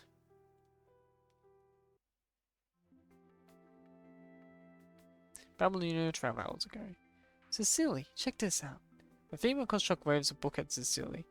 Took me a while to find the paperback in this book. Heard that they produced this gem in limited quantity back in the Golden Age.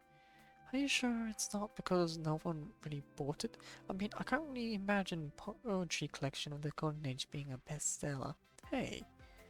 Alright, stop fighting. Did anyone see Commandant? With a gentle smile, the purple-haired construct breaks her combative teammates apart. In the lounge, got a new mission apparently. And you also wanted on the mission too. When you just got back from a support mission. I feel like the Department of Labor is gonna start breathing down our neck if you work another day. I'm totally okay. I volunteered myself for the support mission, hoping to lend people a hand. And the conservation area they headed to is part of the I volunteered myself too.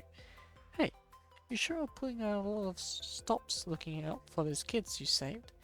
You've been swinging by whenever you could. Could even give them your share of supplies. They're just kids after all. So I thought I'd drop by every so often to make sure no one's bullying them.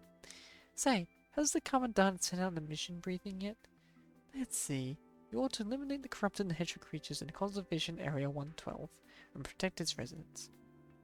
A protection mission, huh? Hey, stop showing that oh, it's so easy face just because it's a protection mission. Everything we do now we're going to do in the future of Earth. Every fight we've been through, it builds us up and readies us for the war that will eventually come. I'm gonna get myself ready now. You come with me, Celsi? I'm gonna have a quick chat with General Wells. Catch you in the pit and the lounge.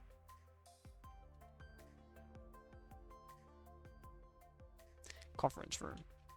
Wells is sitting in the conference room table, going through the reports after a meeting, when he hears knocks on the door. He speaks without looking up. Come in. General Wells? It's been a while, Cecily. Is everything okay with my proposal? Still under review. The best that Babylon can do for the kids at the moment is take care of them collectively in the conservation areas. Babylon can only consider taking them in if they're exceptionally excellent or if their parents have made exceptional contributions. And that's how we're going to go about it, even when we know that's not fair to the kids. Yes, that's exactly what we're going to go about it, even when we know that's not fair to the kids. Things aren't so black or white, Cecily. I'm a little surprised I have to point that out to you. Justice will eventually prevail and righteousness will find its way back to the people. I remember this is when you once told me. Babylon can't just take everybody in, you know.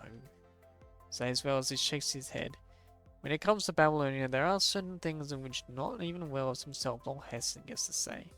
Apologies for getting ahead of myself. I know you're just trying to be fair with every child, Cecily, and I understand that every child represents hope leading into the future. But there's only so much we can do for them now. Cecily has been a Wells' best student, but she seems in constant pursuit of perfection to the point of being stubborn. While there's nothing wrong with that, there just doesn't seem like a luxury their current situation allows. By the way, we are assigned to a new service mission, and we may need to leave right away. A new service mission? You didn't come through me first? Wells makes a really barely noticeable frown. It's a corrupted attack. I guess I didn't have time to run it by you. Anyway, I'll work on improving the proposal from before while I'm away. Cecilia's terminal beeps impatiently. Well, I've got to go now. Guess I'll see you around then, instructor. The door closes with a heavy thud. No, don't go. It's a trap. Cecily jolts awake, her forehead wet with condensate liquid. Cecily? How are you feeling? I'm okay. Just had a nightmare. Moments like this teach us to remain calm on the inside and be at peace. Nancy's trying to cheer Sally out of the world's last copy of poetry collection, The Golden Age. You're probably the only person around who actually buys into that stuff. Well, it's just... You aren't going to say food for the soul, are you? Come on, I'm just feeling full from breakfast here. Chill, Seeker. That's just trying to cheer me up. Facing the person monitoring her and the blinking camera behind her with her back, Celie starts communicating with Seeker and using their secret sign language. Where is Commandant? In the West Wing. There are pipes to escape with. You sure you can trust the informant? Yes, I've double-checked with Elise. Elise is a good kid, but she's leading the life of a just and righteous person following in all the ridiculous rules of this place. It's a real shame that she was born into a place like this, which is why they've made up their mind. If they know how to leave this place, they'll take her with them too. Matter? Weapons are ready. Ash is probably the only person in this world who could put together usable weapons in a place like this. Cecily gently clasps the broken silver falcon badge in her palm and she tries to formulate her next step. No, don't go.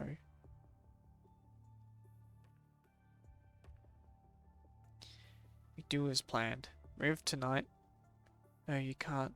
Seeker and Nata will look away with a barely noticeable nod. She just might have a chance to go hold a well so you can leave this flying fortress. No.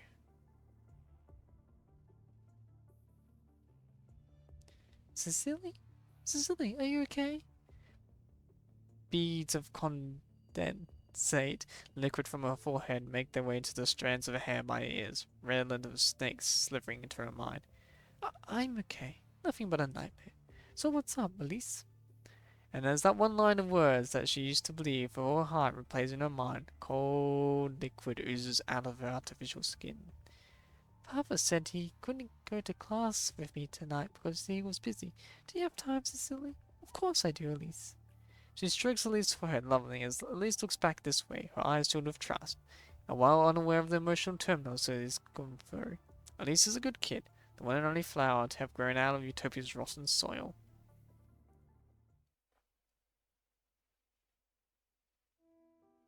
Their first runaway attempt came to naught. The ventilation pipes failed them, catching Aurora Squadron's attention to cause them to activate their mind disruptors immediately. Seems like you're going to make one fine addition to the first batch of Utopians. The machine beeps calling as liquid is released into the vessel. Ah, such wonderful data. Babylon, you're sure it built you well. She's never seen Arabella and Seeker again.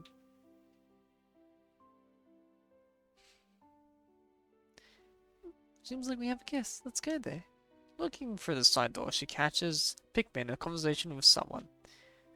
Don't think they have anything you need anymore, do they? Time for you to pay up. I'm putting myself at great risk here of fabricating these records, so I need you to give my money now so I can run for it. Rich is dead, Rich is dead. No. Sincerely? No way. New service mission? You didn't come from me first? It's a corrupt attack. I guess they didn't have time to run it by. Don't push that door open. All set. Can't let Seeker and Arabella come down. Broken beyond recognition, the Silver Falcon badge has been left to rot on the snowfield. Afloat in the festal, Nato's drained of life. The armor in front of her turns around slowly. They will see one another in there. At Utopia, there is no pain where eternity prevails. No.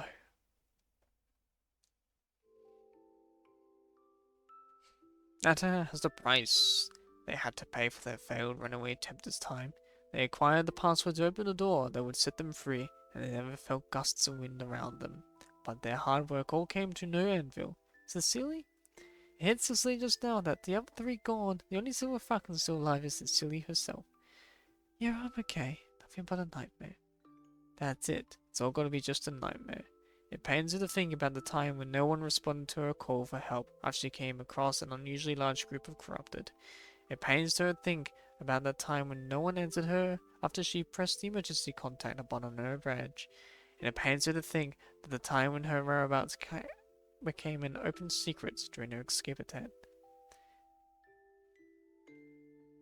She's trapped.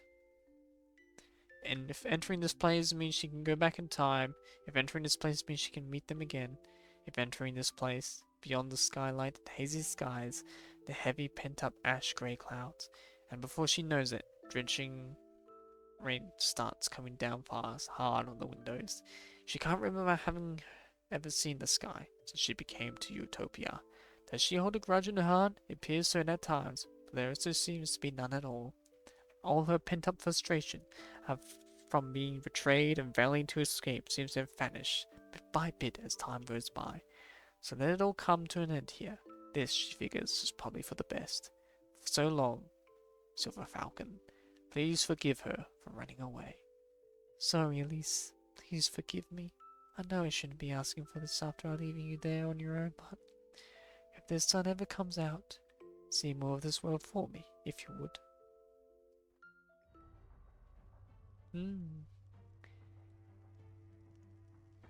Bitter, sweet story. And they certainly left a cliffhanger ender with this one. Because there was a picture I saw of the commandant in cuffs in front of Lithos. You could see having a nice date with Lithos, but it really isn't. And now I'm curious. Because the next one is Lamia. And she's a, I'm not too sure what her story will be about. Then there's the Black Rock Shooter collab. And Watanabe. Then there's Shu, Teddy, Second Luna, Bridget of Task Force. The support force? Pardon me. Finally, they're going to release a new release ship, but it's going to be a long time before that's going to be released.